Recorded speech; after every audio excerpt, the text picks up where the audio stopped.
गोटे अति गुरुत्वपूर्ण अटे। तेणुक धर्मशास्त्र गोटे ऐतिहासिक घटना को आमने स्मरण करुछु।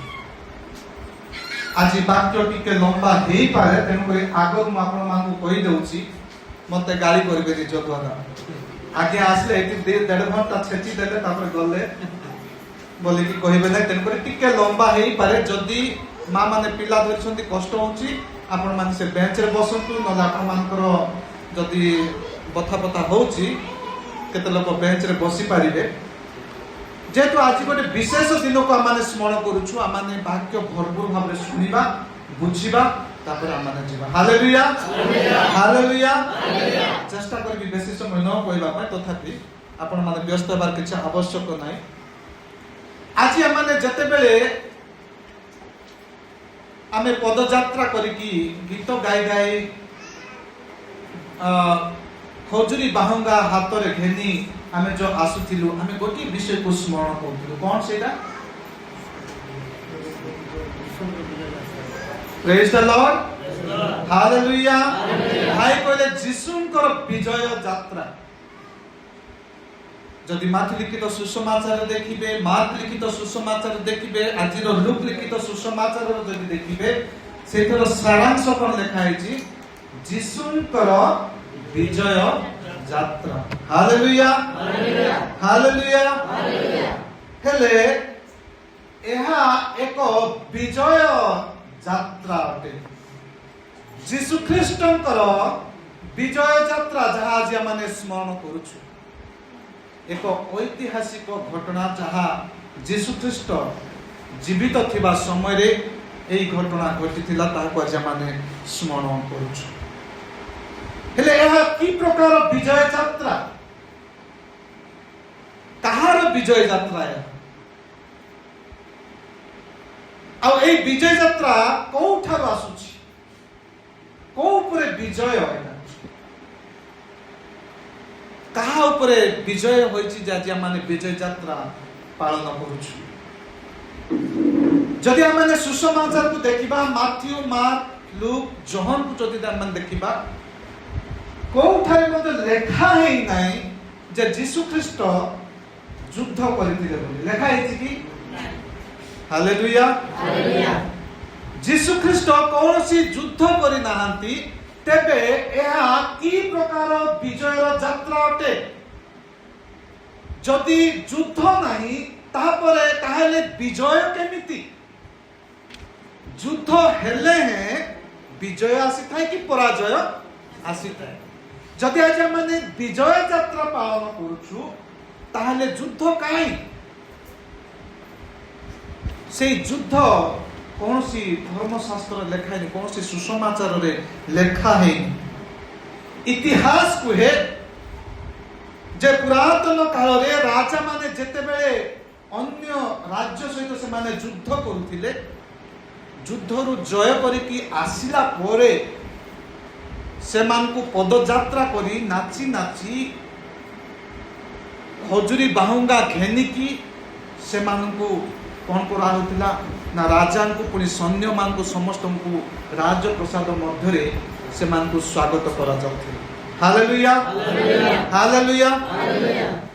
हेले आज जेते माने देखुछु जीशु ख्रीष्ट कौन सी प्रकार युद्ध करि नाहंती कि जीशु ख्रीष्टकर प्रेरित माने कौन सी प्रकार युद्ध रे निजको नियोजित करि नाहंती, तथापि आज इतिहास कहूची, सुसमाचार कहूची जे से दिन विजय यात्रा पालन होइतिला। Hallelujah hallelujah hallelujah. हेले मोर प्रिय माने आजिर वाक्य अनुसार आज दीर्घ दिन पर्यंत जीशु कौन सी युद्ध करि नथिले मध्य आमे वर्ष पर वर्ष जीशु ख्रीष्टंकर विजय यात्रा को स्मरण करिकी आसुछु। मोर प्रिय माने जदि आमे चिंता करिबा, एहा एक जागतिक युद्ध नथिला। जीशु ख्रीष्टंकर युद्ध एक भिन्न प्रकार युद्ध।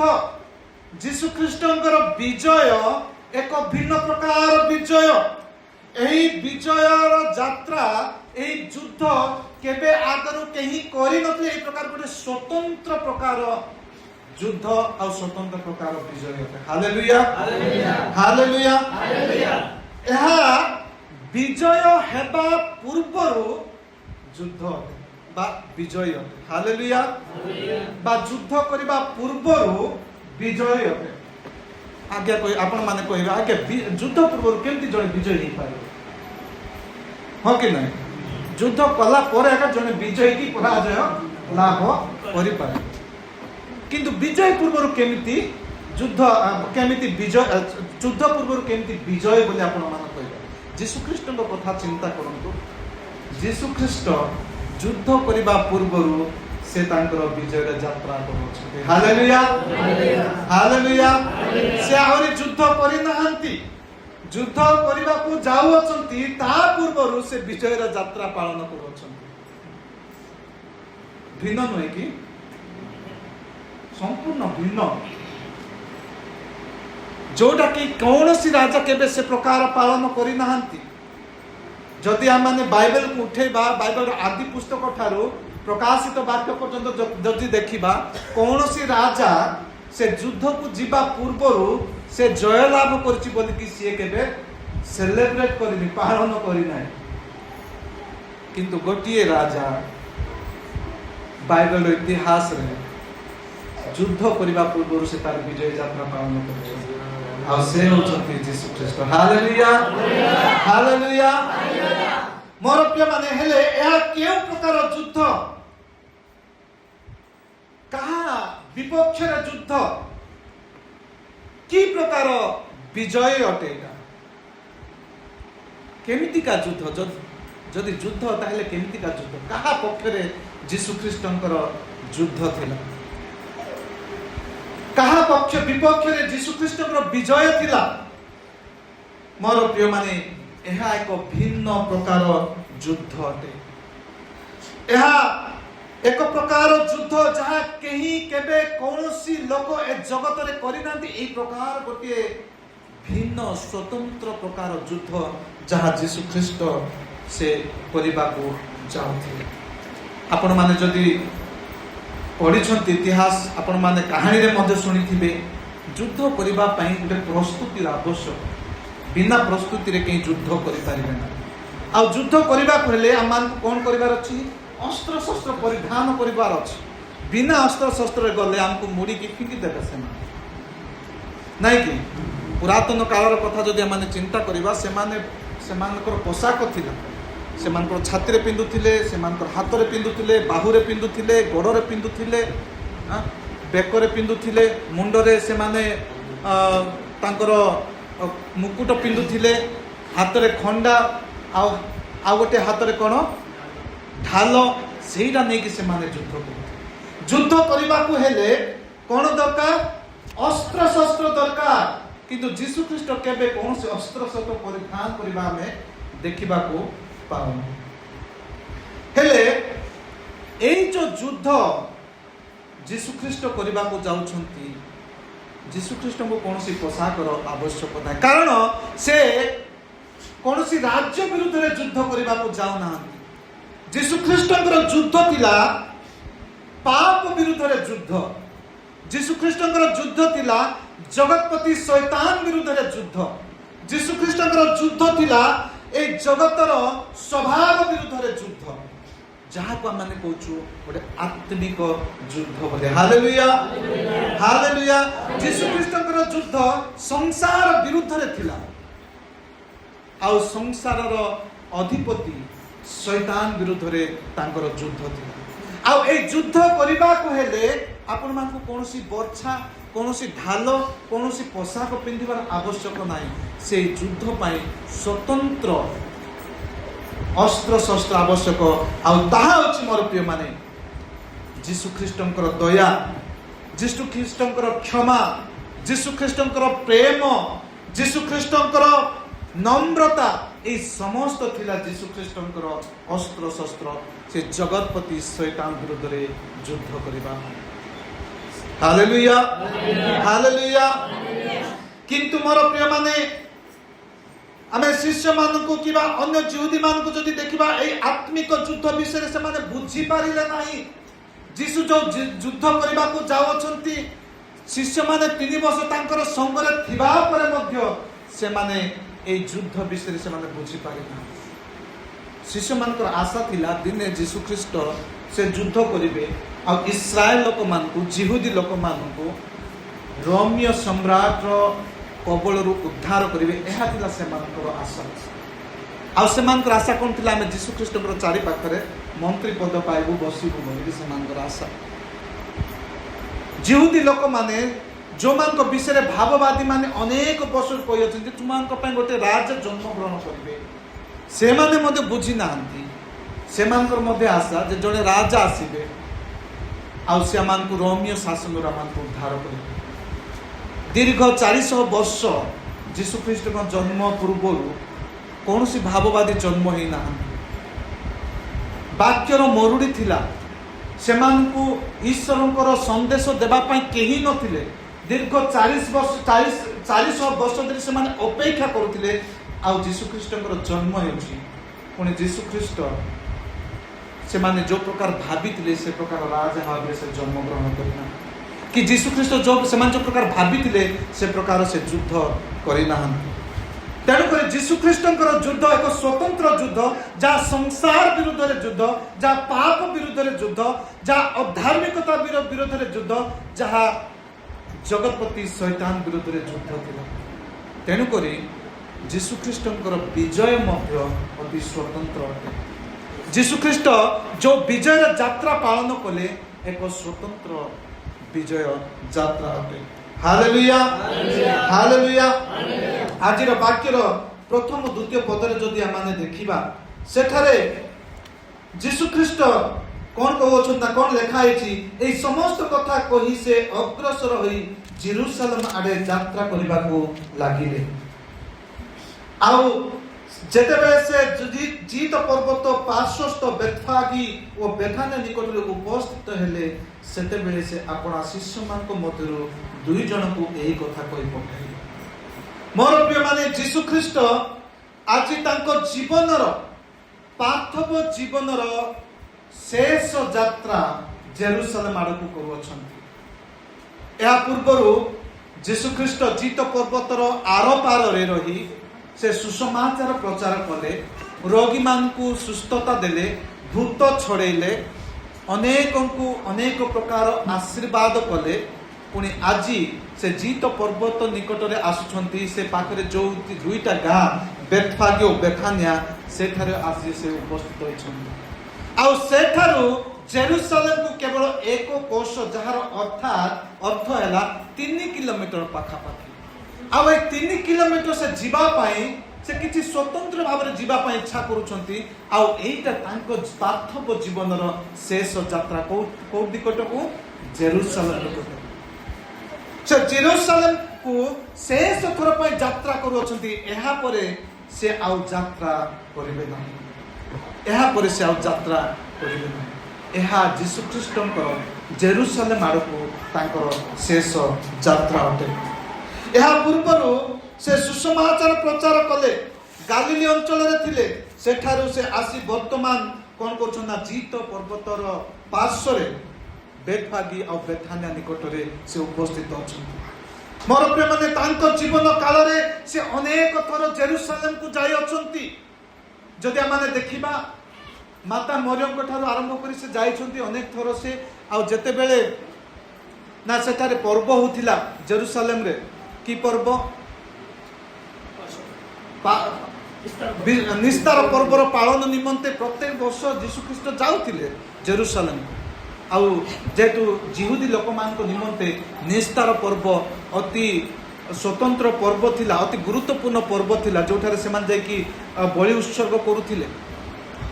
आउ यीशु ख्रीष्ट सब वर्ष पाखापाखि से जाउथिले निजर शिष्य मान सहित मध्य जाइछंती पिला बेले निजर पितामाता सहित मध्य जाइछंती। आज यीशु ख्रीष्ट शेष थर पाई से जेरूशलेम आड़ को जाउछंती आउ तांकर शेष निस्तार पर्व पालन करिबा पाई। Hallelujah hallelujah. तांकर जीवन कालर शेष निस्तार पर्व पालन करिबा पाई से जेरूशलेम आड़ को शेष यात्रा करूछंती। मोर प्रिय माने एई यात्रा हेछि बेथानिया ठारू जेरूशलेम को ଯାହାକୁ ମୁଁ କହିଲି କି କେବଳ 3 କିଲୋମିଟର ଦୂରତା। ଆଜି ଯୀଶୁ ଗୋଟିଏ ରାଜା ଭାବରେ ବେଥାନିଆ ଠାରୁ ଜେରୁସାଲେମ ଆଡ଼କୁ ସେ ଯାତ୍ରା କରୁଛନ୍ତି। ଗତ ଦିନ ମାନଙ୍କରେ ପିତାମାତାଙ୍କର ଅଧୀନରେ ଥାଇ ଗୋଟେ ପୁଅ ଭାବରେ ସେ ଯାତ୍ରା କରୁଥିଲେ, ଗୋଟେ ସାଧାରଣ ଜିହୁଦୀ ଭାବରେ ସେ ଯାତ୍ରା କରିଥିଲେ, ଶିଷ୍ୟମାନଙ୍କ ସହିତ ଗୁରୁ ଭାବରେ ସେ ଯାତ୍ରା କରିଥିଲେ ଜେରୁସାଲେମ ନିକଟକୁ। କିନ୍ତୁ ଆଜି ଯୀଶୁଖ୍ରୀଷ୍ଟ ଗୋଟିଏ ରାଜା ଭାବରେ ବେଥାନିଆ ବେଥଫାଗେ ଠାରୁ ସେ ଜେରୁସାଲେମ ଆଡ଼କୁ ଯାତ୍ରା କରୁଅଛନ୍ତି। ରାଜା ମାନେ ତ ଆପଣ ମାନେ ଜାଣିଛନ୍ତି ଘୋଡ଼ାରେ ଯାତ୍ରା କରନ୍ତି। ସେମାନଙ୍କର ବାହନ କ'ଣ? ରାଜା ମାନଙ୍କର ସାଧାରଣତଃ ସେମାନେ ଘୋଡ଼ାରେ ଯିବା ଆସିବା କରୁଥିଲେ। ଆଉ କେତେଟା ରାଜା ସେମାନେ କ'ଣ ବ୍ୟବହାର କରୁଥିଲେ ନା ଅଟୋକୁ ବ୍ୟବହାର କରୁଥିଲେ। କିନ୍ତୁ ଅଧିକ ରାଜା ମାନେ ସେମାନେ ଘୋଡ଼ାକୁ ବ୍ୟବହାର କରୁଥିଲେ। ଯୀଶୁ ଆଜି ଗୋଟିଏ ଗର୍ଦ୍ଦଭି ଉପରେ ଆରୋହଣ କରି ଯାତ୍ରା କରୁଅଛନ୍ତି।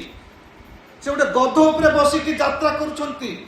ଯୀଶୁ ତ ତାଙ୍କର 3 ବର୍ଷ ଓ 6 ମାସର ସେବା କାର୍ଯ୍ୟ ମଧ୍ୟରେ ସବୁବେଳେ ସେ ଚାଲି ଚାଲି ଯାଇଛନ୍ତି ଜେରୁସାଲେମକୁ। ସେ କୌଣସି ଯାନ ବା ବାହନକୁ ସେ ବ୍ୟବହାର କରିନାହାନ୍ତି। କିନ୍ତୁ ଆଜି କାହିଁକି ଯୀଶୁଖ୍ରୀଷ୍ଟଙ୍କୁ ଗୋଟେ ଗର୍ଦ୍ଦଭିର ଆବଶ୍ୟକ ପଡୁଛି, ଗୋଟେ ଯାନର ଆବଶ୍ୟକ ପଡୁଛି, ଗୋଟେ ବାହନର ଆବଶ୍ୟକ ପଡୁଛି? ଆଜି କାହିଁକି ସେ ଗୋଟେ ଗର୍ଦ୍ଦଭିର ଆବଶ୍ୟକ କରୁଅଛନ୍ତି? ମୋର ପ୍ରିୟମାନେ, କାରଣ ଏହା ଭାବବାଣୀ କରାଯାଇଥିଲା। ଆମେ ଦେଖିଲୁ ଶୁଣିଲୁ ଯେ ଜିଖରୀୟ ଭାବବାଦୀଙ୍କର 9:9 ଲେଖା ଅଛି, ଯାହା ମୁଁ ଆପଣମାନଙ୍କୁ ପ୍ରାରମ୍ଭରେ କହିଲି ଯେ ହେ ସିଓନ କନ୍ୟା, ଦେଖ ତୁମର ରାଜା ତୁମ୍ଭ ନିକଟକୁ ଆସୁଅଛନ୍ତି। ସେ ଗର୍ଦ୍ଦଭିର ଶାବକ ଉପରେ ଆରୋହଣ କରିକି ଆସୁଅଛନ୍ତି। ଏହି ଭାବବାଣୀକୁ ସେ ପୂର୍ଣ୍ଣ କରିବା ନିମନ୍ତେ ସିଏ ଗୋଟେ ଯାନର ଆବଶ୍ୟକ କରନ୍ତି, ସେ ଗର୍ଦ୍ଦଭିର ଆବଶ୍ୟକ କରୁଅଛନ୍ତି। Hallelujah, hallelujah. ଯଦି ଆମେ ଯୀଶୁଖ୍ରୀଷ୍ଟଙ୍କର ଜୀବନକୁ ଲକ୍ଷ୍ୟ କରିବା, ଯୀଶୁଖ୍ରୀଷ୍ଟଙ୍କର ଜନ୍ମ ଠାରୁ ମୃତ୍ୟୁ ପର୍ଯ୍ୟନ୍ତ ପ୍ରତ୍ୟେକ ବିଷୟ ଯୀଶୁଖ୍ରୀଷ୍ଟଙ୍କ ବିଷୟରେ ଭାବବାଣୀ କରାହେଇଥିଲା। ଆଉ ସମସ୍ତ ଭାବବାଣୀ ସଫଳ ହେବା ଆମେ ସୁସମାଚାରରେ ଆମେ ଦେଖିବାକୁ ପାଉଛୁ। ଆଉ ଏଇ ବିଷୟ ମଧ୍ୟ ଆଜି ଯେ ଯୀଶୁଖ୍ରୀଷ୍ଟ ସେ ଗୋଟେ ଗର୍ଦ୍ଦଭି ଉପରେ ବସିକି ସେ ଆରୋହଣ କରିକି ଜେରୁସାଲେମକୁ ଯାତ୍ରା କରୁଅଛନ୍ତି, ଏହା ମଧ୍ୟ ଭାବବାଦୀ ମାନଙ୍କ ଦ୍ୱାରା ଭାବବାଣୀ କରାହେଇଥିଲା। ଆଉ ସେ ଭାବବାଣୀକୁ ପୂର୍ଣ୍ଣ କରିବା ନିମନ୍ତେ, ସେ ଭାବବାଣୀକୁ ସଫଳ କରିବା ନିମନ୍ତେ ଯୀଶୁଖ୍ରୀଷ୍ଟ ଗୋଟେ ଗର୍ଦ୍ଦଭିର ଆବଶ୍ୟକ କରୁଅଛନ୍ତି। ବାକି ଦିନ ମାନଙ୍କର ତ ଯୀଶୁଖ୍ରୀଷ୍ଟ ଚାଲି ଚାଲି ସେ ଜେରୁସାଲେମ ନିକଟକୁ ଯାଇଛନ୍ତି ପର୍ବ ପାଳନ କରିବା ପାଇଁ। କିନ୍ତୁ ଆଜି ସେ ଗୋଟେ ଗର୍ଦ୍ଦଭି ଉପରେ ସେ ଆରୋହଣ କରି ଜେରୁସାଲେମକୁ ସେ ଯାତ୍ରା କରୁଛନ୍ତି। Hallelujah, hallelujah. ମୋର ପ୍ରିୟମାନେ, ଯୀଶୁଖ୍ରୀଷ୍ଟଙ୍କ ବିଷୟରେ ଯେ ସମସ୍ତ ଭାବବାଣୀ ଧର୍ମଶାସ୍ତ୍ରରେ କରାଯାଇଅଛି, ତାହା ଗୋଟି ଗୋଟି କରି ସଫଳ ହେବା ମାନେ ଜାଣିଛୁ, ତା ମାନେ ଶୁଣିଛୁ। ଏହି ଜଗତରେ ଏମିତି କୌଣସି ଦେବତା ନାହାନ୍ତି, ଏମିତି କୌଣସି ରାଜା ନାହାନ୍ତି ଯାହାର ବିଷୟରେ ଭାବବାଣୀ କରାଯାଇଛି ଆଉ ସଫଳ ହେଇଛି ଯୀଶୁଖ୍ରୀଷ୍ଟଙ୍କୁ ଛାଡ଼ିଦେଲେ। Hallelujah, hallelujah. ଯୀଶୁଖ୍ରୀଷ୍ଟଙ୍କୁ ଯଦି ଛାଡ଼ିଦେବା, ଏମିତି କୌଣସି ଦେବାଦେବୀ ବିଷୟରେ ଭାବବାଣୀ ହେଇଛି ଆଉ ତାହା ସଫଳ ହେଇଛି। କୌଣସି ଦେବାଦେବୀ, କୌଣସି ରାମ ନାହିଁ, କୌଣସି ଶିବ ନାହିଁ, କୌଣସି ଜଗନ୍ନାଥ ନାହିଁ, କୌଣସି ଆଲ୍ଲାହ ନାହିଁ ଯାହାଙ୍କ ବିଷୟରେ ଭାବବାଣୀ ହେଇଥିଲା ଆଉ ତାହା ସଫଳ ହେଇଛି। ଯୀଶୁଖ୍ରୀଷ୍ଟଙ୍କ ବିଷୟରେ ଜନ୍ମ ଠାରୁ ତାଙ୍କର ମୃତ୍ୟୁ ପର୍ଯ୍ୟନ୍ତ ପ୍ରତିଟି ବିଷୟରେ ଭାବବାଣୀ ହୋଇଥିଲା ଆଉ ତାହା ସଫଳ ହେବା ମାନେ ସୁସମାଚାର ମାନଙ୍କରେ ଦେଖୁଅଛୁ। ମୋର ପ୍ରିୟର ମଣ୍ଡଳୀ, ଏହି ବିଜୟ ଯାତ୍ରା ଯୀଶୁଖ୍ରୀଷ୍ଟଙ୍କର ଏକ ବିଶେଷ ଯାତ୍ରା ଅଟେ।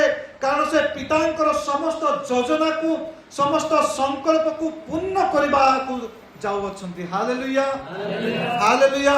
ପିତାଙ୍କର ଇଚ୍ଛାକୁ ପୂର୍ଣ୍ଣ କରିବା ପାଇଁ, ପିତାଙ୍କର ଯୋଜନାକୁ ସଫଳ କରିବା ପାଇଁ, ପିତାଙ୍କର ସଂକଳ୍ପକୁ ସଫଳ କରିବା ପାଇଁ, ଭାବବାଦୀ ମାନଙ୍କ ଦ୍ୱାରା କୁହାଯାଇଥିବା ପ୍ରତ୍ୟେକ ବିଷୟକୁ ପ୍ରକାଶ କରିବା ପାଇଁ, ସଫଳ କରିବା ପାଇଁ ଯୀଶୁଖ୍ରୀଷ୍ଟ ଏ ଜଗତକୁ ଆସିଲେ। ଆଉ ସେହି କାରଣରୁ ଆଜିର ବାକ୍ୟରେ ଆମେ ଦେଖିବାକୁ ପାଉଛୁ ଯେ ଯୀଶୁଖ୍ରୀଷ୍ଟ ଗର୍ଦ୍ଦଭି ଉପରେ ସେ ଆରୋହଣ କରୁଅଛନ୍ତି। ଏଠାରେ ଲେଖା ଅଛି ଯେ ଯୀଶୁଖ୍ରୀଷ୍ଟ କ'ଣ କଲେ ନା, ତୁମେମାନେ ସମ୍ମୁଖସ୍ଥ ଗ୍ରାମକୁ ଯାଅ, ସେଥିରେ ପ୍ରବେଶ କରିବା ସମୟରେ ଯାହା ଉପରେ କେହି କେବେ ବସି ନାହିଁ ଏପରି ଗୋଟିଏ ଗଧ ଛୁଆକୁ ବନ୍ଧା ହୋଇଥିବା ଦେଖିବ, ଯେ ତାହାକୁ ଫିଟାଇ ଘେନି ଆସ। Hallelujah, hallelujah. ଏଠାରେ ଯୀଶୁଖ୍ରୀଷ୍ଟ ନିଜର 2 ଶିଷ୍ୟମାନଙ୍କୁ କହୁଛନ୍ତି, ତୁମେମାନେ ଯାଅ, যাও যাও দেখিব, দেখু দেখু খলিব, খলু খলু ঘেনি আসিব। হালেলুয়া। মাতৃলিখিত সুসমাচার লেখা আছে, তুমি যাও যাও যাও তুমি দেখিব। কোন দেখিব না গোটে গর্ধবী, গোটে গর্ধ সହିତ গোটে ଗର୍ଦ୍ଧବୀ ବନ୍ଧା ହେଇଥିବ। ଆଉ କଣ କରିବ? ତୁମେ ଦେଖୁ ଦେଖୁ ତାକୁ ଖୋଲିବ, ଖୋଲୁ ଖୋଲୁ ଘେନି ଆସିବ। ଯଦି କେହି ତୁମକୁ ପଚାରୁଛନ୍ତି କାହିଁକି ତୁମେ ଖୋଲୁଛ, ତାହେଲେ ତୁମେ କଣ କହିବ? ଏହାଠାରେ ପ୍ରଭୁଙ୍କର ପ୍ରୟୋଜନ ଅଛି। Hallelujah hallelujah. ମୋର ପ୍ରିୟମାନେ, ଯୀଶୁ ଯେଉଁ ଆଦେଶ ଦିଅନ୍ତି ସେଥିରେ କୌଣସି ସନ୍ଦେହ କରିବାର ଆବଶ୍ୟକ ନାହିଁ। ଯୀଶୁ ଖ୍ରୀଷ୍ଟ ଯଦି ଆପଣମାନଙ୍କୁ କହୁଛନ୍ତି ତୁମେ ଯାଅ, ଆପଣ ଯିବାକୁ ପଡ଼ିବ। ଯୀଶୁ ଖ୍ରୀଷ୍ଟ ଯଦି କହୁଛନ୍ତି ତୁମେ ଆସ, ତୁମେ ଆସିବାକୁ ପଡ଼ିବ। ଶିଷ୍ୟମାନେ ଯୀଶୁ ଖ୍ରୀଷ୍ଟଙ୍କୁ କୌଣସି ପ୍ରଶ୍ନ କରିନାହାନ୍ତି। ଯୀଶୁ ଖ୍ରୀଷ୍ଟ ଯେତେବେଳେ କହିଲେ ଦୁଇଟି ଶିଷ୍ୟଙ୍କୁ ତୁମେ ଯାଅ, ଯେ ସେଇ ଗ୍ରାମକୁ ଯାଅ, ପାର୍ଶ୍ୱସ୍ଥ ଗ୍ରାମକୁ ଯାଅ, ସେଠାରେ ଗୋଟିଏ ଗଧ ଆଉ ଗୋଟେ ଗର୍ଦ୍ଧବୀ ବନ୍ଧା ହେଇଥିବ, ତାକୁ ତୁମେ ଦେଖୁ ଦେଖୁ ଖୋଲିବ, ଖୋଲି ଖୋଲୁ ଘେନି ଆସ। ପ୍ରେରିତ ମାନେ କହିଲେନି କାହାର ଗର୍ଦ୍ଧବୀ, କାହାର ଗୁହାଳରେ ବନ୍ଧା ହେଇଥିବ। ଯୀଶୁ ସେମାନେ ପଚାରିଲେ ନାହିଁ ସତ କି ମିଛ କି ବନ୍ଧା ହେଇଥିବ ନ ହେଇଥିବ, କାହାର ଗୁହାଳରେ କାହାର ଦାଣ୍ଡରେ, ସେମାନେ କିଛି ପଚାରି ନାହାନ୍ତି। ସେମାନେ କୌଣସି ପ୍ରକାର ସନ୍ଦେହ କରିନାହାନ୍ତି। ଯୀଶୁ ଖ୍ରୀଷ୍ଟ ଯେତେବେଳେ ସେମାନଙ୍କୁ କହିଲେ ତୁମେ ଯାଅ ସେ ପାର୍ଶ୍ୱସ୍ଥ ଗ୍ରାମକୁ, ଆଉ ସେଠାରେ ତୁମେ ଗୋଟେ ଗର୍ଦ୍ଧବୀ, ଗୋଟେ ଗଧ ସହିତ ବନ୍ଧା ହେଇଥିବା ଦେଖିବ, ତୁମେ କଣ କରିବ? ତାକୁ ଘେନି ଆସିବ। ଯଦି କେହି ପଚାରିବେ ତୁମେ କଣ କହିବ? ଏହାଙ୍କଠାରେ ପ୍ରଭୁଙ୍କର ପ୍ରୟୋଜନ ଅଛି। ପ୍ରେରିତ ମାନେ ଯୀଶୁ ଖ୍ରୀଷ୍ଟ ଯାହା କହିଥିଲେ ଠିକ୍ ସେଇଆ। ଗୋଟିଏ ଶବ୍ଦ ନା ଏପଟ ନା ଗୋଟିଏ ଶବ୍ଦ ସେପଟ। ସେମାନେ ଯୀଶୁ ଖ୍ରୀଷ୍ଟ ଯାହା କହିଲେ ତାହା ସେମାନେ। ମୋର ପ୍ରିୟମାନେ, ଆମମାନଙ୍କ ଜୀବନରେ ମଧ୍ୟ ଯେତେବେଳେ ଯୀଶୁ ଖ୍ରୀଷ୍ଟ ଆମକୁ କିଛି କହୁଅଛନ୍ତି, ଯଦି ତୁମେ ଆସ, ଆମେ ଆସିବାକୁ ପଡ଼ିବ। ଯଦି ଯାଅ, ଆମେ ଯିବାକୁ ପଡ଼ିବ। ସେଥିରେ କୌଣସି ସନ୍ଦେହ ରଖିବାକୁ ହେବ ନାହିଁ। ଯଦି ଆମେ ଯୀଶୁ ଖ୍ରୀଷ୍ଟଙ୍କ ବିଶ୍ୱାସ କରୁଛୁ, ତାହେଲେ ଆମେ ସେଇ ଯୀଶୁ ଖ୍ରୀଷ୍ଟଙ୍କ ଠାରେ କୌଣସି ସନ୍ଦେହ ରଖିବାକୁ ହେବ ନାହିଁ। Hallelujah hallelujah. ସେଦିନ ପ୍ରେରିତ ମାନେ କୌଣସି ପ୍ରକାର ସନ୍ଦେହ କଲେ ନାହିଁ। ଆଜିର ଜଗତରେ ଯଦି ଆମେ ଦେଖିବା, ପ୍ରଭୁଙ୍କର ଦାସ ମାନେ ଯଦି କହିବେ ତମର ଦୁଇଟା ପୁଅ ଅଛି, ସେଥିରୁ ଗୋଟିଏ ପୁଅକୁ ପ୍ରଭୁଙ୍କର ସେବାରେ ବ୍ୟବହାର କର, ଆମେ କଣ କରିବା? ଲୋକମାନେ କହିବେ ପ୍ରଭୁଙ୍କର ସେବା ବେଶୀ ଗୁଳିଆ ଘାଣ୍ଟେ, ପ୍ରଭୁଙ୍କର ସେବା କଲେ ଝଗଡ଼ା ଝାଟିଟା ବେଶୀ, ପ୍ରଭୁଙ୍କର ସେବା କମ୍, ସେଇଠି ପଠେଇ କିଛି ଲାଭ ନାହିଁ। ମୋର ପ୍ରିୟ ମାନେ, ଯେତେବେଳେ ପ୍ରଭୁଙ୍କର ଦାସ ମାନେ କହୁଅଛନ୍ତି ଯେ ତୁମର ପିଲାଙ୍କୁ ପ୍ରଭୁଙ୍କର ସେବାରେ ପଠାଅ, ଆପଣ ପଠେଇବାର ଅଛି। ଯଦି ଆପଣ ମାନେ ବାସ୍ତବରେ ସେ ଯୀଶୁ ଖ୍ରୀଷ୍ଟଙ୍କ ଠାରେ ବିଶ୍ୱାସ କରୁଅଛନ୍ତି, କୌଣସି ସନ୍ଦେହ ରଖିବାର ଆବଶ୍ୟକ ନାହିଁ। ତେବେ ଯାଇ ଆମେ ବାସ୍ତବରେ ସେ ଯୀଶୁ ଖ୍ରୀଷ୍ଟଙ୍କର ଶିଷ୍ୟ ଅଟୁ, ସେ ଯୀଶୁ ଖ୍ରୀଷ୍ଟଙ୍କୁ ବିଶ୍ୱାସ କରୁଥିବା ଲୋକମାନେ ଅଟୁ। Hallelujah hallelujah. ଯଦି ଜୁନସଙ୍କ କଥା ଯଦି ଆମେ ଚିନ୍ତା କରିବା, ସେ କଣ କଲେ ନା ସଦାପ୍ରଭୁ ପରମେଶ୍ୱର କଲେ ତୁମେ ନିନିବିକୁ ଯାଅ, ଆଉ ସେଠାରେ ତୁମେ କଣ କର? ସୁସମାଚାର ପ୍ରଚାର କର। ଜୁନସ୍ କଣ କଲା? ସେ ଗଲା ଯୀଶୁ ଖ୍ରୀଷ୍ଟଙ୍କୁ, ସଦାପ୍ରଭୁ ପରମେଶ୍ୱର ସେ କିଛି କହି ନାହିଁ, ସର୍ତ୍ତାରେ ଗଲା, ମାତ୍ର ପରେ କଣ କଲା? ଥର୍ସିସକୁ ବାହାରିଗଲା ନାଇଁ କି? ଯୋଉଠି ଯିବା କଥା ସେଇଠି ନ ଯାଇ ସେ କୋଉଠି ଗଲା? ଥର୍ସିସକୁ ପଳେଇଲା। ବାଟରେ କଣ ହେଲା ସେ ଷ୍ଟୋରି ଆମେ ସମସ୍ତେ ଜାଣିଛୁ। ସମୁଦ୍ର ଟଳମଳ ହେଲା, ବୁଡ଼ିବାକୁ ଅବସ୍ଥା, ଜାଣିଲା ଓ ମୁଁ ବଡ଼ ଭୁଲ କରିଦେଲି, ପରମେଶ୍ୱର ଯୋଉଟା କହିଲେ ମୁଁ ସେଇଟା କଲିନି, ମୋର ଯୋଗ ଡଙ୍ଗା ବୁଡ଼ିଯିବ, ଲୋକମାନେ ମରିଯିବେ, ମତେ ଫିଙ୍ଗି ଦିଅନ୍ତୁ ସମୁଦ୍ରରେ, ସେ ଲୋକମାନଙ୍କୁ କହୁଛି। ମୋର ପ୍ରିୟମାନେ, ଜୁନସକୁ ସଦାପ୍ରଭୁ ପରମେଶ୍ୱର କହିଲେ ତୁମେ ନିନିବିକୁ ଯାଅ। ଆଜିର ବାକ୍ୟରେ ପ୍ରେରିତ ମାନଙ୍କୁ ଯୀଶୁ ଖ୍ରୀଷ୍ଟ କହିଲେ ତୁମେ ପାର୍ଶ୍ୱସ୍ଥ ସେ ଗ୍ରାମକୁ ଯାଅ, ଆଉ ଯୋଉ ଗଧ ଆଉ ଗର୍ଦ୍ଧବୀ ବନ୍ଧା ହେଇଥିବ ତାକୁ ଘେନି ଆସ। ସେମାନେ ଗଲେ, ଅଲଗା କାହାକୁ ଯାଇନାହାନ୍ତି। ଯଦି ଅଲଗା କାହାକୁ ଯାଇଥିଲେ ଗଧକୁ ଫିଟେଇ ପାରିନଥାନ୍ତେ, ଉଲ୍ଟା ମାଡ଼ ଖାଇକି ଆସି। Hallelujah hallelujah. ଯୀଶୁ ଖ୍ରୀଷ୍ଟ ଯୋଉଟା କହିଛନ୍ତି ସେଟା ଯଦି ଆମେ କରୁ, ତାହେଲେ ଆମେ କୌଣସି ପ୍ରକାର ସମସ୍ୟାରେ ପଡ଼ିବା ନାହିଁ। ଯଦି ଯୀଶୁ ଖ୍ରୀଷ୍ଟ କହିଥିବା କଥା କରୁ କିନ୍ତୁ ଅଲଗା କାର୍ଯ୍ୟ କରୁ, ତାହେଲେ ଆମେ ସମସ୍ୟାରେ ପଡ଼ିବା। ଯେମିତି ଜୁନସ୍, ସେ ଗଲା ଥର୍ସିସ୍ ନିନିବିକୁ ଯିବା ପାଇଁ ବାହାରିଲା, କିନ୍ତୁ ବାଟେ କ'ଣ କଲା ଥର୍ସିସକୁ ପଳା ସେ ଜାଣିଛି ନିନିବିକୁ ଯଦି ମୁଁ ଯିବି ନିନିବିର ଲୋକମାନେ ବଡ଼ ଖରାପ ଲୋକ ସେମାନେ କେତେ ମାନଙ୍କର କଥା ଶୁଣିଛନ୍ତି ସେମାନଙ୍କୁ ଉଲ୍ଟା ମାଡ଼ ମାରିକି ପଠେଇଛନ୍ତି ସେମାନେ କାହାର ବାକ୍ୟ ଶୁଣିବେ ନାହିଁ ଉଲ୍ଟା ମତେ ସେମାନେ ଘଉଡ଼ିବେ ମୁଁ ଯଦି ସେଇଠି ଯିବି ପାକ୍କା ମୁଁ ମାଡ଼ ଖାଇକି ଆସିବି ଜାଣିଥିଲା ସେ ଜାଣିଥିଲା ମୁଁ ଯଦି ନିନିବିକୁ ଗଲି ମୋର ଅବସ୍ଥା ସାଂଘାତିକ ହେବ ମୁଁ ଯାଇକି ବାକ୍ୟ ପ୍ରଚାର କରିବା କୌଣସି ଲାଭ ହେବ ନାହିଁ ତାହା ବଦଳରେ ମୁଁ ଥର୍ସିସକୁ ଯିବି ସେଠା ଲୋକମାନେ ବେଶୀ ଭଲ ପ୍ରଭୁଙ୍କର ଦାସ ଆସିଲେ ମଜାରେ ସେମାନେ ଖଟ ପକେଇ ଦେଉଛନ୍ତି ବସିବା ପାଇଁ ଦେଉଛନ୍ତି ଫୁଲମାଳ ଦେଉଛନ୍ତି ଗୀତ ଗାଇକି ତାଙ୍କର ସଭାଗୃହକୁ ନେଉଛନ୍ତି ବାକ୍ୟ ମନୋଯୋଗ ଦେଇକି ଶୁଣୁଛନ୍ତି 2 ଘଣ୍ଟା ପ୍ରଚାର କଲେ ମଧ୍ୟ କିଏ ବସିକି ଉଠିକି ଯିବା ଲୋକ ନାହାନ୍ତି ବଡ଼